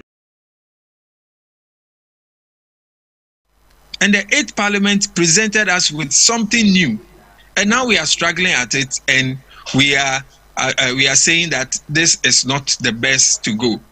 Contrary to that particular view, we at Parliamentary Network Africa think that this is an opportunity for us, for our politicians, to look at all the permutations that can happen within our parliament and better be prepared for it and stop the political grandstanding, because elsewhere governments have operated with minority government. The government has the minority in parliament, but they have found ways of working in parliament without killing each other, without, holding the state to ransom. It is all about negotiations. It is all about learning how to compromise on issues. It's learning how to prioritize what is important. At this moment, we are rather thinking about our position, our name, whether our name is attached with majority or with minority. When the most important thing while you are in parliament is not to have majority or minority attached to your name. What is important is how do we get our business through parliament? How do we negotiate with the other? Because these political parties, they have both tasted power before. They have both had the opportunity of having absolute majority in parliament before. And for that matter, whatever they brought from the executive or their government to parliament gets passed through, because they have majority members of parliament who always push their things through for them, and therefore weakened parliament and made parliament look like a rubber stamp, like a toothless bulldog where nothing gets scrutinized. The reason why we have parliament is that when the executive brings anything to parliament, because the executive is the executioner of policy, when the executive takes any policy or has any policy and wants to implement, we are not sure whether that policy is in the national interest or not. That's why we have parliament. Parliament that has been elected by the people. That's why they say power belongs to the people. And all 30 million and over people cannot sit in parliament to participate in the decision-making process. So we choose these 275 members to go there and scrutinize the work of the executive on behalf of the people. So when the executive brings it, then the members of parliament will take it and say, let's look at it and see whether it meets the national interest. If we don't have this check on the executive, it means that we may be having parliament all right, but everything gets to pass through, whether good or bad. And at the end of it all, we will stand and say that, did we go or did we come? So it is very important that we put our eyes on the ball and not wish away this particular opportunity for our members of parliament to learn how to negotiate, to learn how to deal with the situation that we have now. Okay, what if we go to the next election and this time we don't have the two main political parties being at par, but rather whoever will win the executive power gets a minority representation in parliament? What are we going to do about that? What it means is that whoever becomes the leader of government business of whichever political parties gets the executive would have to have extra negotiation skills to bring along the other people. And this is what maybe this 8th Parliament is preparing us for. It's preparing us for the ability to be able to bring others along to buy into our policies to be able to help us achieve the national interest. And I think that this is not a bad thing at all, and we should not be crying foul when there's no foul at all. So do their homework and try as much as possible to take advantage of the opportunity that we have at this time. So Clement, you believe that Parliament will be a better one for this ruling will make Parliament a better one? This ruling, we don't know where it's going to go, but there will definitely be consequences, whether good or bad. There will be consequences on the interpretation the Supreme Court will put on this Article 97(1). If it goes the other way, we don't want to preempt what will the Supreme Court will say, but whichever way it goes, there are consequences and there are implications. If the Supreme Court agrees with the Speaker that these 4 members have lost their seat, it has implications for the composition of Parliament. It will bring a novel situation where the government in power will have minority in Parliament. It has its own permutations and complications. If it goes the other way, it also has its own permutations and complications, because what it will mean is that it will make it extremely difficult for political parties in the future to rein in on their members of Parliament. Once a member of Parliament goes for a primaries and he loses his primaries, the next thing for him to do is to just go and pick a form as an independent candidate to contest his own political party and to either stand to win or either stand to spoil the chances of his political party. Because what it will mean is that there will be no immediate consequences for whoever decides to take a decision to go for independent candidate after they have lost their primaries. Okay. And we will have a lot of members of Parliament, a lot of party members going this route without suffering any particular consequences. So whichever way the verdict of the Supreme Court goes today, we should prepare that we have consequences ahead of us. Okay. But be the case, whatever it is, Parliament must go on. Work of Parliament must go on, whether it's in the political interests or is in the personal interests of these individuals. Work of Parliament must go on. And we also know that the Constitution has given that interpretational supremacy to the Supreme Court. And whatever the Supreme Court says it is, the interpretation on Article 97(1), it becomes law for all of us. There's no leeway about it. It becomes law for all of us. And therefore, we must be careful about the precedent we set going forward, not looking at our political interests or personal interests for today, but what precedent we're going to set for tomorrow and generations yet unborn. The precedent setting for tomorrow and generations unborn. Thank you for your time this morning, Clement. We are grateful. Thank you too. Clement Akola is the communications officer for Parliamentary Network Africa. He says regardless of today's verdict in Parliament, in the Supreme Court, beg your pardon, there will be consequences. So we should prepare for consequences ahead of us, especially the political parties. We'll move into our next conversation on our main discussion, but let's take a break. We'll be back.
allocation. We are currently here at Tanishi. When the news breaks, we are there. In the heart of matters arising, we follow through with the right question. Don't miss a beat with our in-depth news analysis. From breaking news, special feature stories, latest news, we bring you the stories that matter. Our team of immersed reporters bring you the news as it happens. Join us every 6 a.m., 12 p.m., and 6 p.m. each day for a comprehensive look at the stories beyond the headlines.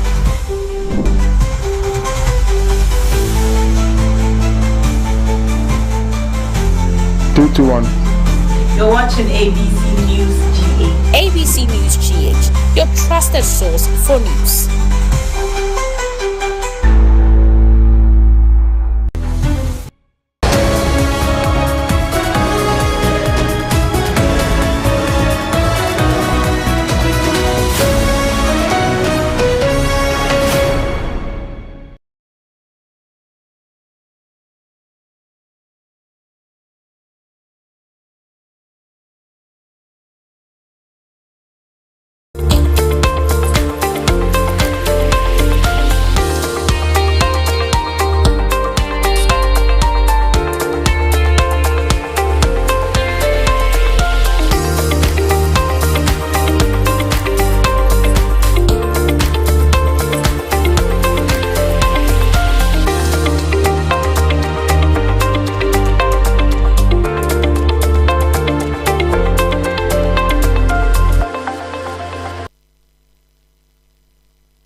Welcome back, ABC in the Morning Live on ABC News GH. Let's get into our second conversation for today, and we are looking at the factors that will determine the outcome of the elections this year.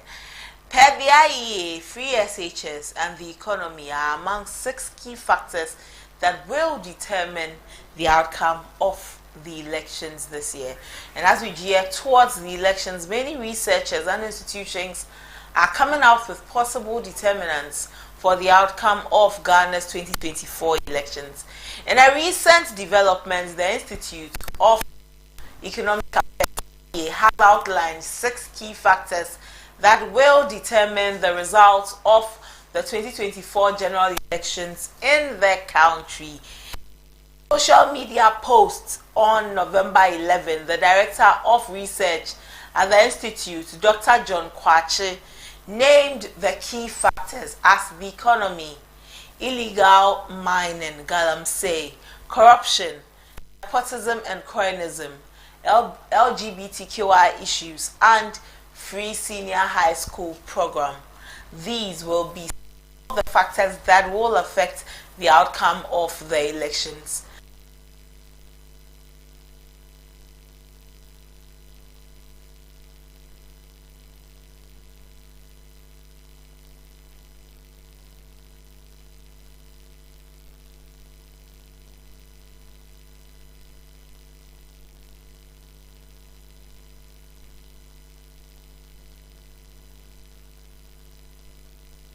To determine the 2024 elections per the IEA.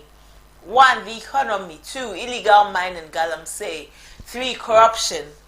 4. Nepotism and cronyism. 5. LGBTQ plus issues. And finally, the free SHS program. These are some of the factors that will determine the elections per IEA. John Kwache also added that Ghanaians should not vote for a person who would borrow to run the country, as there are enough resources in this country to boost the growth of the economy and in the running of the country. Do you believe that? Do you agree with him on that? And with barely 25 days to the elections, these 6 factors, as per the projections by the IEA, will be the key determinants based on which voters will make a decision for a certain candidate to win the elections. We'll continue to explore these in greater detail in our upcoming segment so that we can fully exhaust these 6 factors that the IEA has put there. But the question is, What do you think will be the most decisive factor in the elections? What do you think? You are the one who is going to vote. You have a vote to your name. What do you think will be the most decisive factor in the elections? Will it be the economy, as they are saying? Will it be LGBTQ issues? Will it be galamsey? Will it be nepotism and cronyism? Will it be free SHS? You should let us know what you think will be the key factor. In any case, what are you going to vote on? Are you going to vote because of free SHS? We've seen many people say time without number that their children, their family members have benefited from free SHS. So for them, the elections is all about free SHS, about the continuance of the program. For others, it's about the economy. They are not seeing too much money in their pockets as they expect to see. And the economy is not aiding their development and is not bettering their lives as a people. So because of that, they are going to vote. For others, the economy has been great.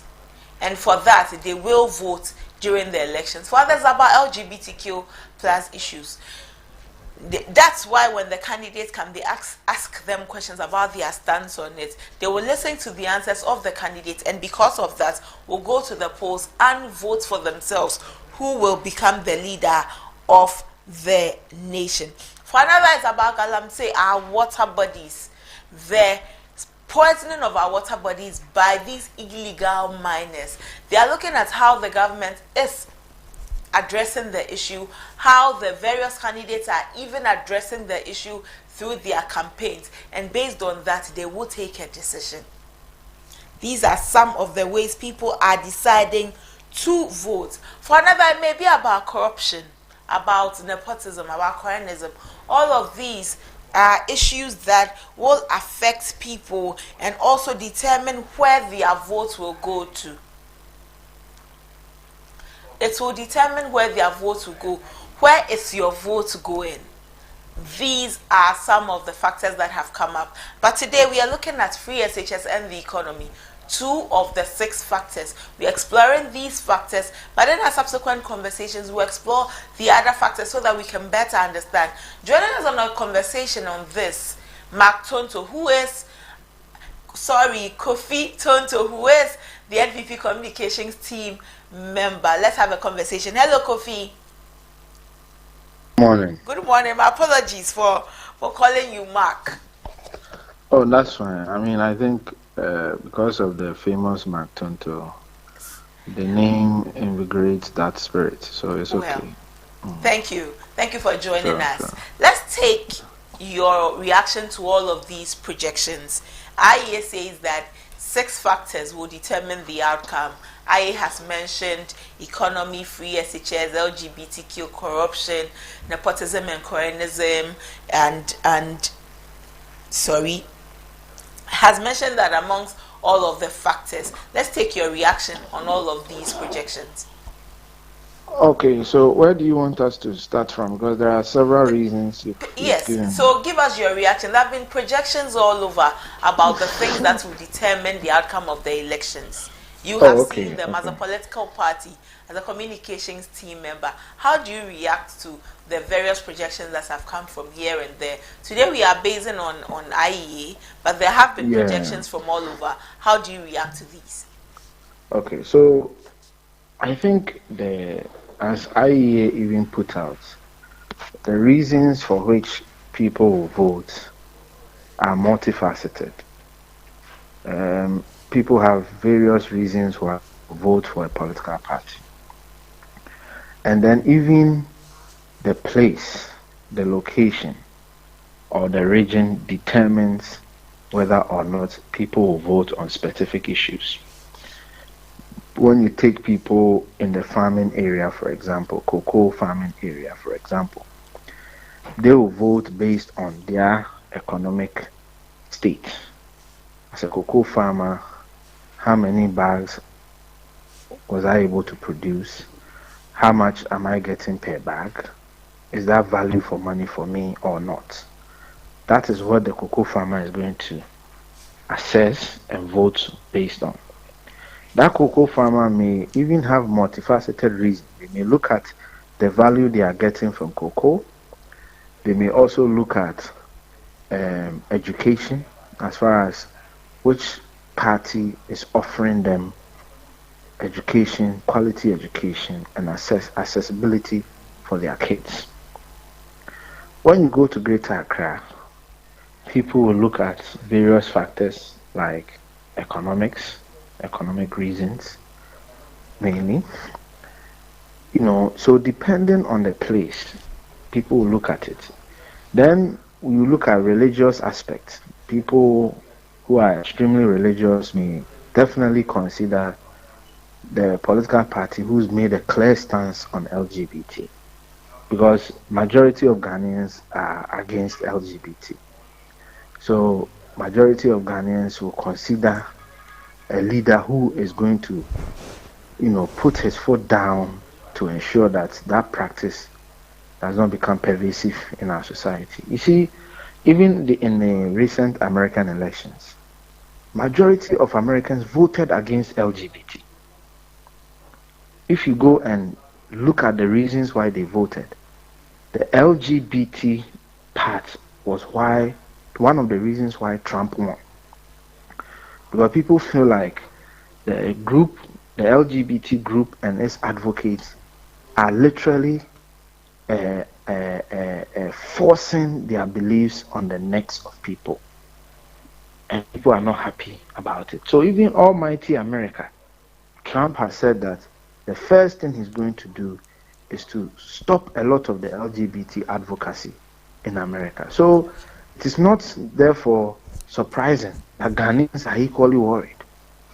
And so, being a very religious country, about 99% religious country, certainly will play a role.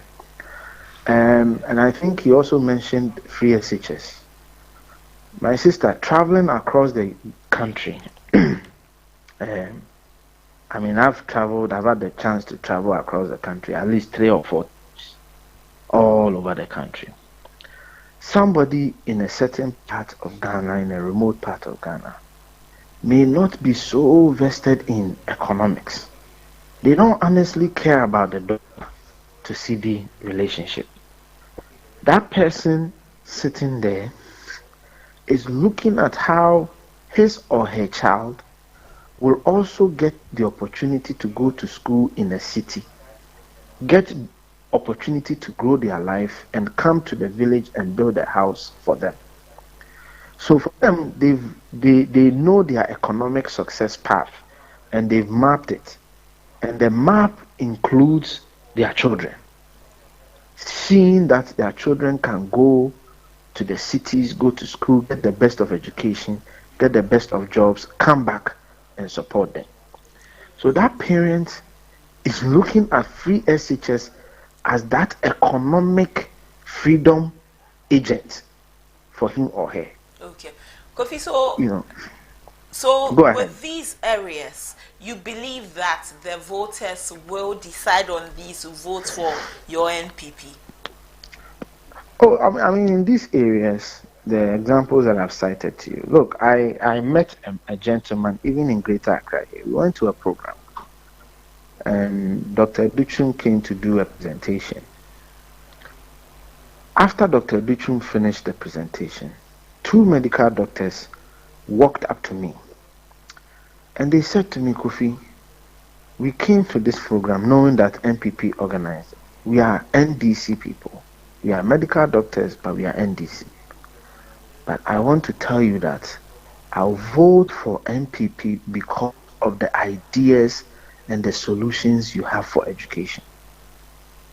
My sister, you have no idea the number of people who are going to look at their economic circumstance and look at the trajectory of our education and say that, things may be difficult for me today, but I need to look into the future and look at which government has the solutions of building a modern education system for my children, so my children can compete tomorrow. A lot of parents are going to sacrifice for their children. They are going to put their economic well-being on the side and say that, irrespective of the economic challenges, what this government has done in terms of transforming education in this country, in terms of innovating when it comes to education, will vote for them. So this election will be a bad time election. A bad time for Nebe Tuabano. Say, look, we have to look at the future of our children. And I saw a video recently of a woman in a trotro having a debate with a young guy. From the debate, the young guy is supporting the NDC. And the woman told the young guy, yes, I get your economic challenges. But we and all the women in the car, this is a trotro, it's not like it's a trotro that's picked random people. And all the elderly people and mid-age people in the car were like, look, young man, we understand the economic challenges. But as parents, the most critical decision we have to take is one that has to do with the future of our children. And the investment Akufo-Addo has made in education, irrespective of the challenges, we will pick that over anything. We will protect the future of our children. So MPP will win this election. I believe it very strongly that we will win this election on the basis of the investment we have made in education, from free SHS to STEM to TVET to curriculum development to building modern state-of-the-art infrastructure. Go to Abomosu, go to Pesimpe, go to Weja, go to Awaso, and see the infrastructure. Go to Akroso. Now, the infrastructure in Akroso, because of its high standard, the chiefs in Akroso said, you know what, transform this into an engineering school. So a school that we built for secondary school in Akroso has now been transformed into a school of applied science and engineering in the Ahafo region. So this is what some people are going to look at. And you as a young lady, you will understand that at some point in your life, that when you have a baby, it is no longer about you and what you eat. It's more about the child and his or her future and survival. So we don't debate the economic impacts. It is real. It is real. People are feeling it. The world over, people are feeling it. When you go to the US election, economics was a major feature. But the reason why they voted against Kamala was multifaceted. But when it comes to the economy, the reason why they voted against Kamala was not because they were feeling the economic pinch. It was because they felt like Kamala was not offering them a solution. I don't know if you've had the privilege to listen to post-election analysis. They tell you that, look, it's not like Kamala, we were expecting Kamala to tell us that, okay, these are the economic challenges, these are the things I'm going to do, A, B, C, D. But then when you ask Kamala a question, Kamala is not able to explain her economic policies. So Ghanaians understand that the economic challenges, but the question is, which of the two men is offering solutions? Till now, John Mahama is yet to offer cogent, sensible solutions on how he's going to solve the economic challenges. He talks about 24-hour economy. It's been a year and they are yet to explain to us how they are going to stimulate demand to drive the 24-hour economy. They are unable to do that. So the Ghanaian, yes, will assess his life and assess the difficulties. But the question is Mahama able to tell that Ghanaian that I'll fix your economic challenges for you? Absolutely not. So you believe that your party and your flag bearer have been able to tailor your conversation or your campaign message to address the issues Ghanaians are facing? Precisely. We have listened. We have taken the time to listen. And we have taken the time to admit that these are the things. There's a video going around. Try and look for it, of Dr. Bauer speaking for about 4 minutes. Try and look for it. Okay. He admits the challenges. he admits the hardships and assures Ghanaians of the things he's going to do to ameliorate the situation. The policies he has in place to ameliorate the problem or the plight. Look, that's what I'm saying, that it's not a case of somebody has done bad. It's not a case of attacking Trump. It's a case of, if Trump is bad, what is the alternative for me? If NPP is bad, what do we have from you as NDC? What are you telling us? Okay. That's the question, oh my sister. That's the point. All right. What are you telling us? If NPP, it's not enough to say NPP is bad. When we won the election in 2016, it wasn't a case of Mahama is bad. It was a case of Mahama is bad, and a case of this is what we are going to do for you. Okay. It is a case of what you are going to do for Ghanaians. Thank you for your time. Thank you very much, my sister. I appreciate it. Yeah.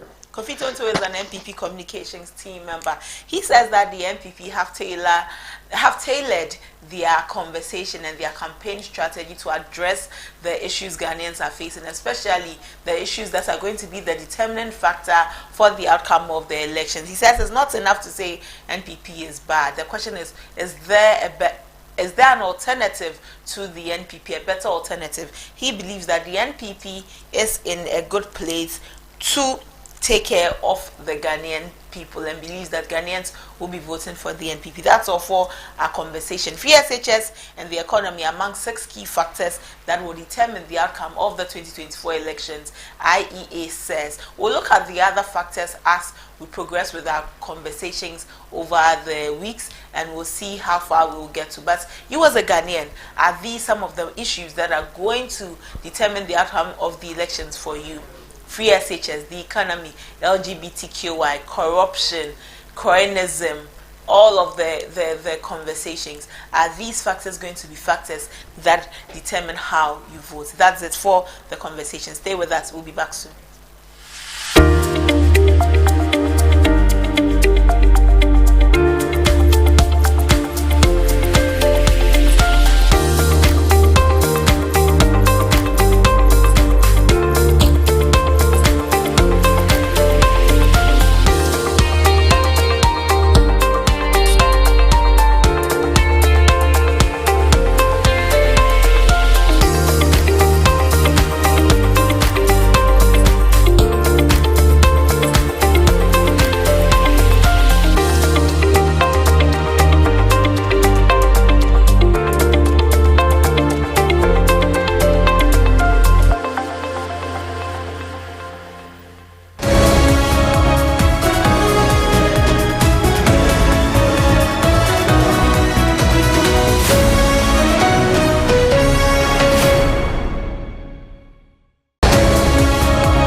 back to ABC in the morning. You're reminded about the poll center. Votes, not violence. Keep that in mind. That's about your thumb, not your fists. Your thumb, not your fist. So that you're not used as a conduit or a tool for violence this election. Yesterday, the Electoral Commission released the summary of the 2024 certified voters register in a press release dated 11th November 2024. Electoral Commission summary of 2024 certified voters register. Total number of voters on biometric register. Total number of voters on biometric register. 18,640,811. Total number of special voters 131,476. Voters without biometric data 1,870. Total number of valid voters 18,774,159. Total number of voters on exceptions list 33,352. Total number of voters on multiples list 26,569. Total number of voters on proxy list 2,141. Total number of transferred voters 310,579, and total number of absent voters 441,176. And this is the summary of 2024 certified voters register. The EC notes a few under this. It says, note 1, voters on biometric register refer to voters who will be biometrically verified on election day. Number 2, special voters refer to voters who have special duties on election day and for that reason are allowed by law to vote earlier than the election day. They include security agencies, media personnel, and EC officials. Number 3, voters without biometric data refer to voters who registered but whose biometric data got corrupted for one reason or another. They will be manually verified on election day. Number 4, the total number of valid voters for the 2024 general election is 18,774,159. A equals 18,640,811 voters on biometric data. B equals 131,478 special voters. C equals 1,870 voters without biometric data. Thus, A plus B plus C equal 18,774,159 valid voters. Number 9, the total number of absent voters should equal the sum of special voters plus the transferred voters. However, a number of polling stations were administratively closed either because they did not meet the minimum voter threshold required for operation or because local communities requested the commission to close the polling stations for legitimate reasons. Voters from these closed stations were transferred to other polling stations. The EC says all of these, and it is signed Samuel Tete, the Deputy Chairman of Operations for the Electoral Commission. We'll look at this more and more in our conversations. But up next is Politics Today. Let's get into that conversation.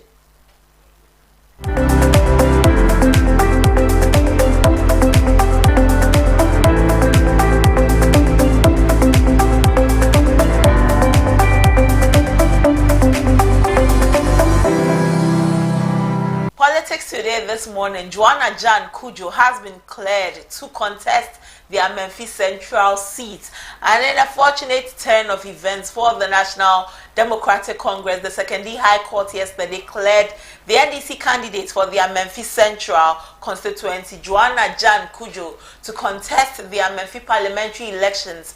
The court set aside the injunction that prevented Joanna from contesting the upcoming parliamentary elections.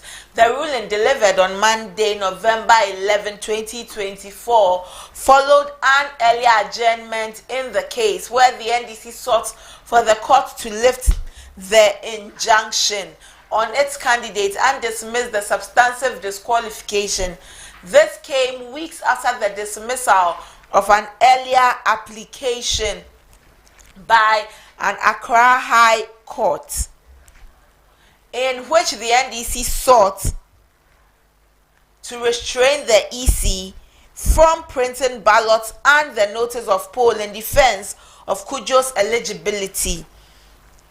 The latest development means the commission can go ahead to print ballot papers and logistics, which, with the inclusion of Joanna Jan Kujo's name, it was all joy for Joanna and the NDC after the court hearing, and she expressed joy and encouraged her supporters to intensify their campaigning efforts to ensure her victory on December 7. Her lawyer on the case, Eduji Tamaklo, encouraged the EC to comply with the court's directive. Let's listen to the aftermath of the hearing of the case at the Secondary High Court yesterday.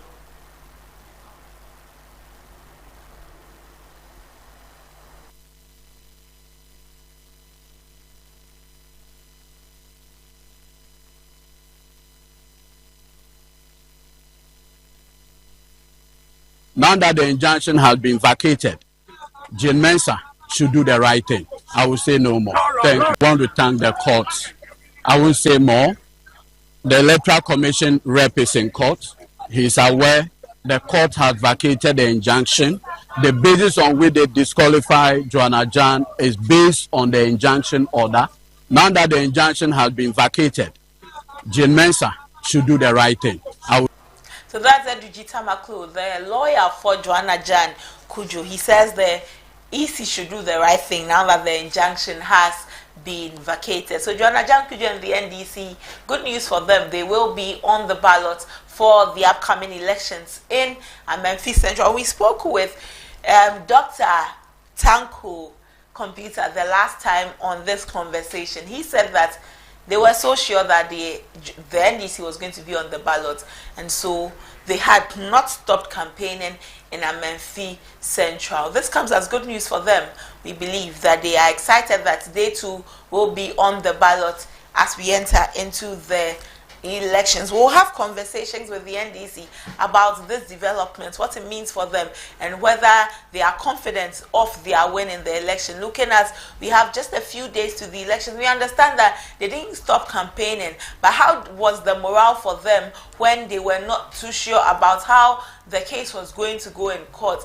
Beyond that, now the case has taken a fortunate turn for them. How is the morale in the NDC camp at the moment? How are they feeling about this? If you are an NDC member yourself, how are you feeling about this? That you will be represented on the ballot in Amenfi Central come December 7. And I'm sure that your candidate will be winning, seeing as she will be going head-to-head against the NPP parliamentary candidate, then also the current NP for Amenfi Central, Peter Kwachiaka, who is standing as an independent candidate, beg your pardon, as an independent candidate. How are you feeling about all of these in the elections, coming up in the elections? But Joanna Jan Kujo has been cleared to contest the Amenfi Central seat for the 2024 elections. She has been cleared to contest the seat. We've had conversations with the NDC, very interesting conversations, where they've been so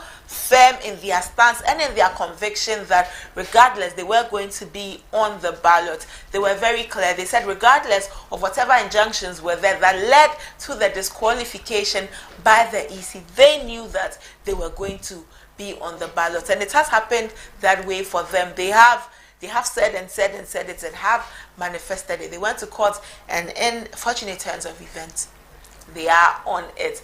Well, let's look at how these have played coming up until now. Turn of events in the NEC versus the EC in their Memphis Central constituency. On 10th October 2024, the EC wrote to Joanna Jan Cudjoe to notify her of her disqualification from the 2024 parliamentary race due to an interlocutory injunction on her candidacy. However, the letter was delivered to her on October 16 days after the letter had been written. On 17th October 2024, NDC filed an injunction application at the Accra High Court to halt the Electoral Commission from proceeding with the printing of parliamentary ballot papers and notice of poll for their Memphis Central constituency. Fast forward October 31, 2024, Accra High Court dismissed the NDC's application for an injunction seeking to restrain. High Court set aside the injunction that prevented Joanna Jan Cudjoe from contesting the upcoming parliamentary elections. For this and because of this setting aside of the injunction, NDC and their candidate Joanna Jan Cudjoe will be on the ballot paper for the December 7 elections. NDC and its candidate Joanna Jan Cudjoe will be on the ballot paper for their Memphis Central constituency, and they will be contesting in hopes of being the MP, winning the seat and representing the good people of our Memphis Central in Parliament. So this is it coming in from a Memphis Central. How does this feel for you? If you are an NDC member, how do you receive this news? Are you excited about it? Are you happy about this? We are looking to speak with the leadership of NDC on this. We are trying to establish contacts with them. At the moment, we have not been able to. When we are able to establish contacts, we'll have conversations with them, either on ABC in the morning or on our midday news or in our subsequent conversations on ABC in the morning. But beyond that, NDC and Joanna Jan Cudjoe cleared to contest their Memphis Central parliamentary seats come December 7.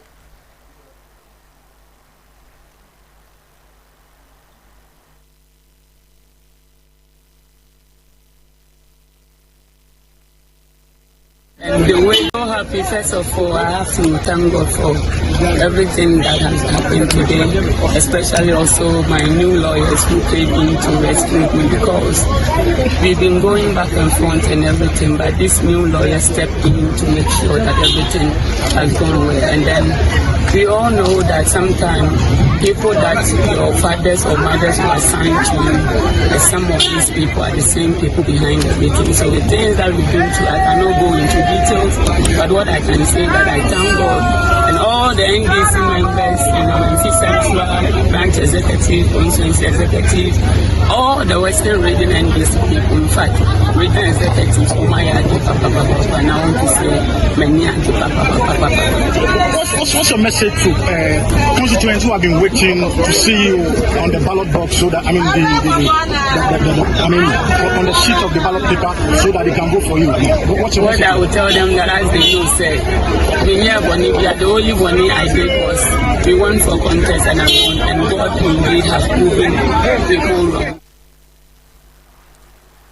So that's Joanna Jan Cudjoe of the NDC. She will be on the ballot for the NDC in their Memphis Central constituency. She's been cleared to contest the seat for the NDC come December 7. And the NDC says that they are looking to win that seat. She will be contesting, she'll be going up against the current MP, who is now going as an independent candidate, Peter Kwachiaka, and all other candidates who will be on the ballot paper come December 7. We'll see how far that goes for the NDC and Joanna Jan Cudjoe. Like I said, we'll have conversations with the leadership of the NDC when we're able to establish contacts with them on this that has happened for them at the 2nd D High Court. But that's all for politics today.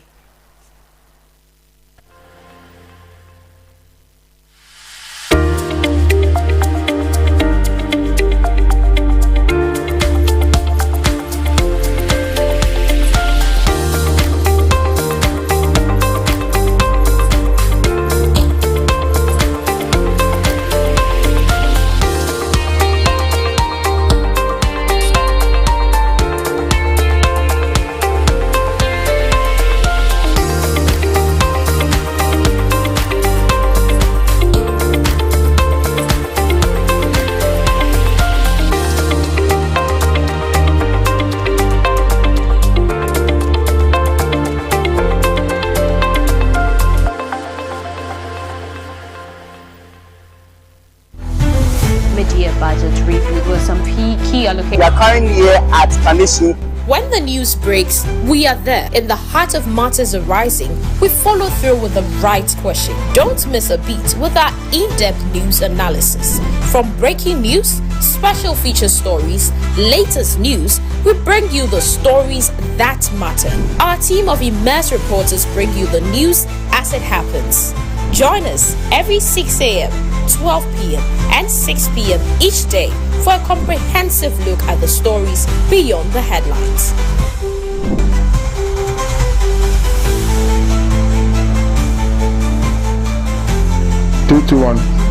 You're watching ABC News GH. ABC News GH, your trusted source for news.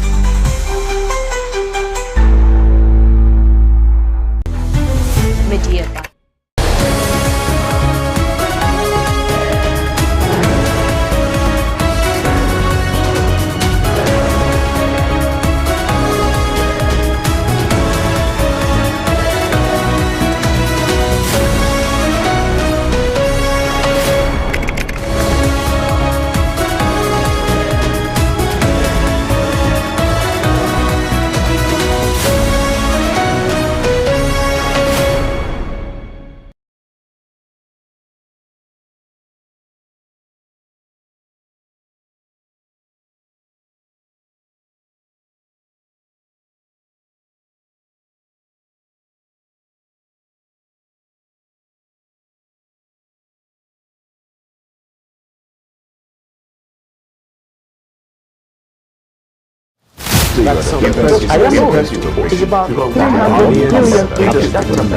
This is where the headlines are probed, policies scrutinized through an objective lens with an unbiased approach to every discussion.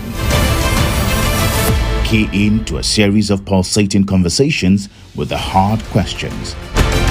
Why do you still want to run when you have failed? I haven't. What do you mean by failed? In-depth analysis of policy proposals. If it's a temporary program, why do we want to still create another gold reserve exchange program also to address a temporary issue? If you introduce a temporary measure and you realize that the temporary measure works and is sustainable, you have to rethink whether or not it should just be temporary. And every agenda and positions intellectually debated to set the record straight. Look, you still don't answer the question now. Go on. Question is, if Article 78(1) is anything to go by, your ministers of state largely are supposed to come from the parliament. Yes. The law says that not less than 10 and not more than 19. So these are your cabinet, your ministers of state you're going to get. How do you intend to? Have you thought about managing that header? Absolutely. If I hadn't, I probably would not get on the fray to do this. On Focus on ABC, we focus on the matter, the personality, and the answer beyond the rhetoric. Focus on ABC shows every Thursday at 7 p.m. only on ABC News Ghana television.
Live on ABC in the morning, live on ABC News GH. We are live on our YouTube. The channel is ABC News GH.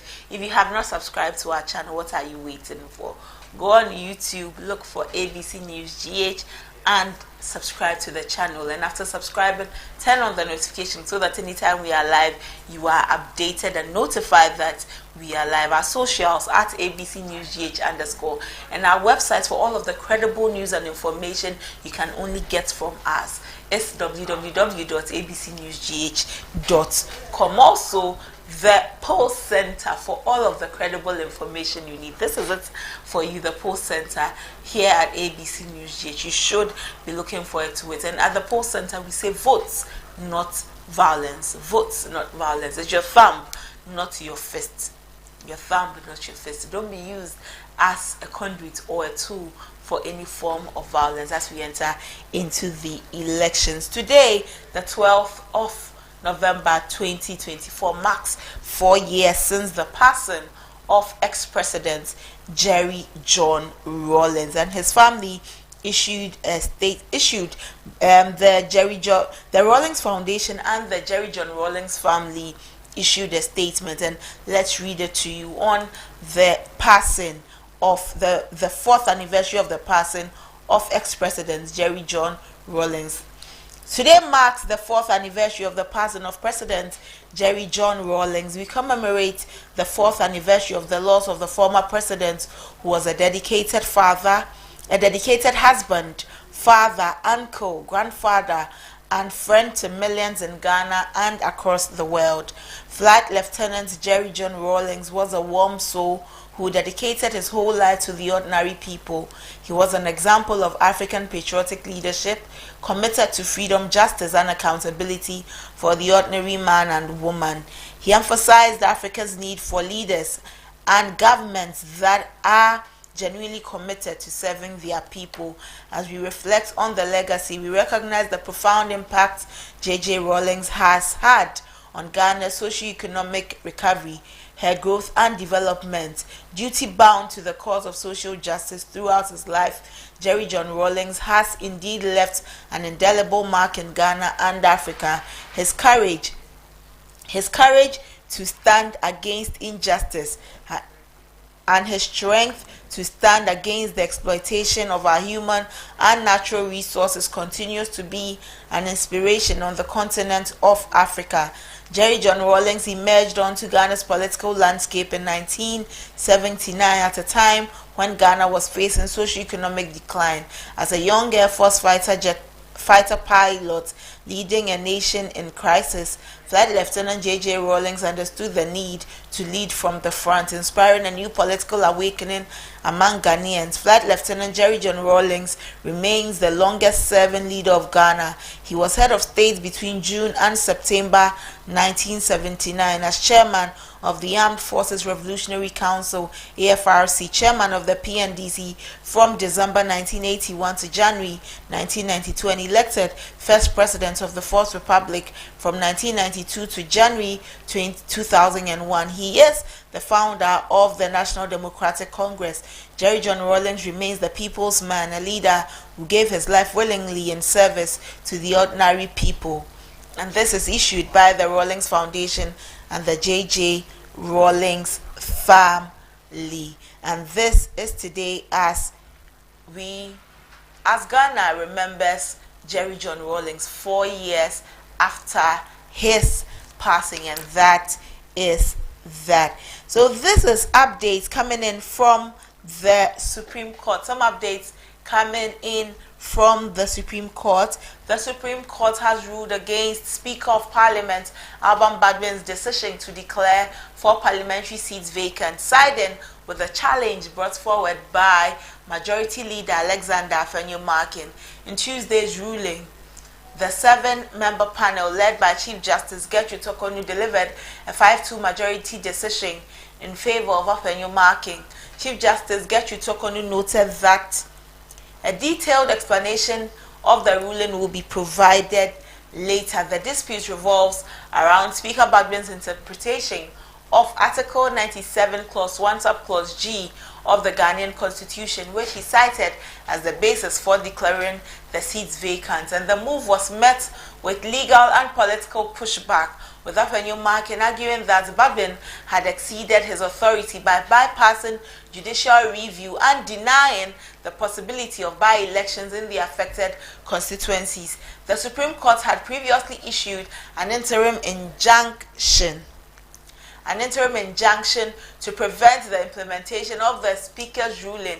In response, Speaker Gbagban filed the counter application arguing that parliamentary decisions are beyond the judiciary's reach as they pertain to non-judicial matters. Gbagban's counsel, Thaddeus Sori, contended that judicial intervention in parliamentary affairs infringes on the constitutional principle of separation of powers. And that is what happened the other time when when Supreme Court sat on the matter. We'll hear an interpretation from the Supreme Court today on Article 97 Clause 1, so that Ghanaians will have some finality to the case.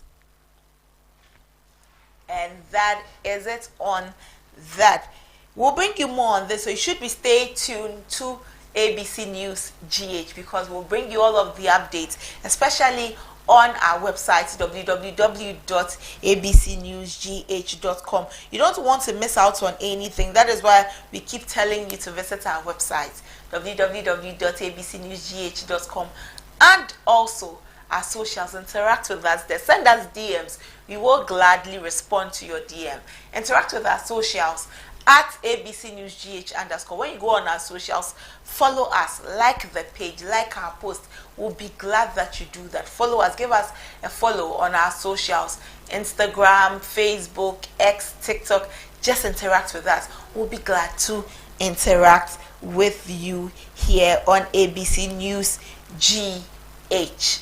We've been telling you that if you have any wish for your friends, for your loved ones, you should send them to us here, and you should get in touch with us on our socials. You send us a message on our socials that your friends and your loved ones are celebrating their birthdays. We will gladly wish them on your behalf. That is why I have given you our socials at ABC News GH _. Send us a DM there. Send us a picture of your loved one and that message you want to send them as they celebrate their birthday. Maybe they have achieved a certain milestone, they have chalked a certain milestone, and you want to celebrate them for the whole world to know that you are proud of them. You want to send them a shout out. Just interact with us via our DMs, and we will gladly do that for you on ABC News GH on our segment, which is Happy Hour. Happy Hour is up next.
One. If you have any shout outs you want to send, just send them. We'll gladly do it for you, and we'll take the burden of you, we'll ease the burden of you, and send them a happy birthday, that well wish you have. We have some wishes going to some special people today. This is a happy birthday to Agnes Omenam. Happy birthday to you, Agnes. This is to wish you more joy and prosperity as you grow. May wisdom and grace be showered in your life from the A3 squad. So Agnes, your A3 squad send you a happy birthday. They say may wisdom and grace be showered in your life. So that's the wish we have today on Happy Hour. This goes to Agnes. If you also want to send a happy birthday, a special wish to that special someone, get in touch with us on our socials at ABC News GH _ send us a DM and we will do that for you. We'll do that for you. If you want to be featured on our executive interview, which is a segment for you and for you only, get in touch with us to call us on 053-916-1609. 053-916-1609. You get in touch with us so that you tell us about that startup, that venture, that business you are growing, and we'll help you spread the news to all of Ghana to know what you are doing. And that is on our executive interview. It is a segment for you, specially curated, specially put together for you. And that is it for executive interview. You want to get onto executive interview to sell that product, to sell what you are doing. Let's take a short breather. We will be back.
Come back. Let's get into executive interview. The segment which is for you. Today on executive interview, we're looking at promoting Ghanaian insurance companies. We're promoting Ghanaian insurance companies, and our guest is Michael Alote, underwriting manager for Loyalty Insurance, to have this conversation on Ghanaian insurance companies. Do you have insurance? Do you use insurance? That's the question. A week ago, we looked at financial literacy. We spoke about the necessity for having insurance. Why there is the need to have insurance. Did you pay attention to that conversation? Did you renew your mind after that conversation? Well, today we bring you an insurance company. Maybe you would love to insure with them. Let's speak with Michael Alote of Loyalty Insurance. Good morning, Michael. Thank you for your time. Hello, Michael. Hello, can you hear me? I can hear you. Good morning and thank you for your time. Great. Good morning. Please turn on your camera so that we can all see you. Okay. As an underwriting manager for Loyalty Insurance Company, please tell us what Loyalty Insurance is all about. All right. Thank you very much for this opportunity. I must say that we very well appreciate the fact that you would approach us to be part of what you are doing. So first of all, Loyalty Insurance is an indigenously owned insurance company. We've been doing insurance for the past 7 years. It's a general business insurance company that has been licensed by the INIC. So when we say general business, that is it's a non-life insurance company. So there's a life insurance company, and then we also have the non-life insurance company. So we do non-life, that is motor insurance, fire insurance, and the rest. Okay. Non-life insurance companies. Well, yes.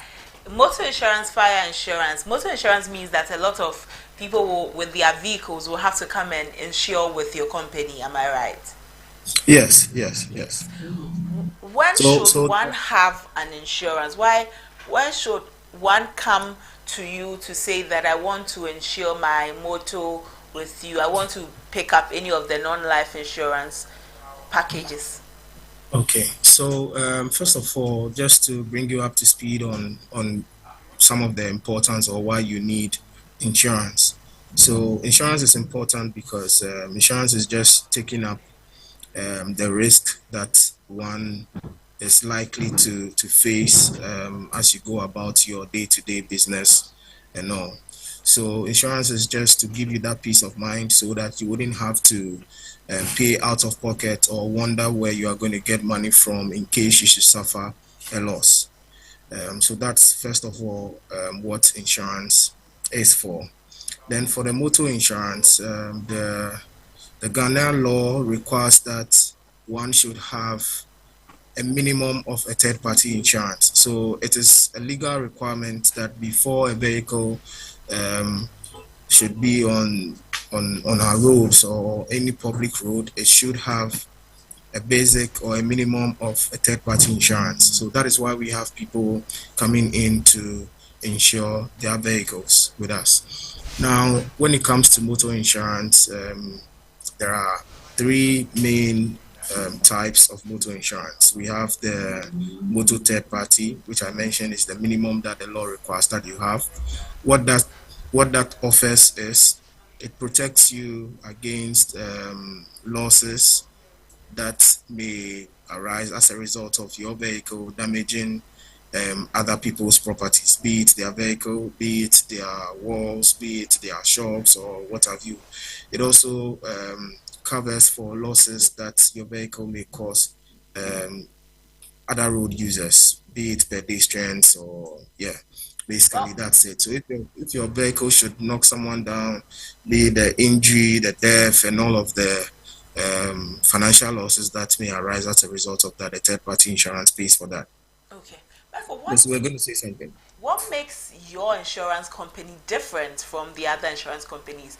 There are so many insurance companies. I just using the routes, I see this insurance company set up here all for vehicles, especially for motor insurances. What makes yours different that I should bypass every other insurance company to bring my vehicle to you?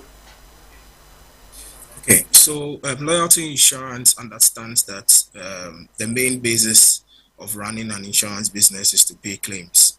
So we sell a promise and we expect that you trust that promise that when you have issues, we come to your aid to settle you. One of the things that makes us different is that we assign individual customer reps, or should we say relationship managers, to every client so that we can cut all the back and forth with making calls and not being able to reach any particular person. So now you know that you have an arrow that is going to respond to you anytime you have if there is an event. Okay, because we realize a lot of people may not really understand the processes they have to go through when there is a claim. So there is a customer rep or a relationship manager that is right on the line to walk you through the process of making a claim to make sure that the claim is successfully paid when it is legitimate. Okay. We understand that you have rebranded. What's the rebrand about, and what's new for your customers and potential customers to expect from you? Okay, so so for the rebranding, I would say that it's always nice to maybe I should call it a rebirth sort of. So it's basically to stand out. We know that our previous colors was quite similar to a number of the insurance companies. So in order to stand out and also to put ourselves out there, we thought of coming up with a new logo and then some new colors as well. Yeah. Okay. So what should they expect apart from the new logos and new colors? What are some of the things to expect when we come and buy an insurance package from you? So yes, improved services, more and more tailor-made products for our clients. Okay. Yes. Right. Thank you for this conversation this morning, Michael. All right. Thank you very much. Alote is the underwriting manager for Loyalty Insurance Company Limited. Loyalty Insurance says that they do non-human insurance, if I'm getting the word right. But you should go to Loyalty Insurance to have your motor insurance and your fire insurance all done by them. They say that they'll give you what no other insurance company will give you, and that's it for executive interview. If you want to be featured on the executive interview, get in touch with us and we'll gladly feature you. And that's it for ABC in the Morning today, 12th of November 2024. Today, the Supreme Court is set to interpret the provision under the Constitution, Article 97, Clause 1. We're all looking forward to that. We'll bring you live updates of that here on ABC News GH. And then for all of the information on that, you should visit our website, www.abcnewsgh.com, and also interact with us via our socials, ABCNewsGH _. Thank you for staying with us. We brought you Front Story. We looked at National Road Safety Authority. We have come to understand that many of the accidents are because of human errors. There are some level of human elements in all of the accidents that happen. So if we can check it from our end, it means that the road accidents will reduce, because anytime there's an accident and somebody loses their lives, that is families losing their family members, children losing their parents, parents losing their children, and also there are certain injuries that nothing can be done about anymore. The person's life has been altered forever. So let's pay attention to that. And in the days leading up until the elections and into the festive period, please take care of yourself. Do well that you will adhere to all of the traffic regulations, all of them, so that we can better take care of ourselves. Our lives are in our hands. Let's guard it and guard it properly. All of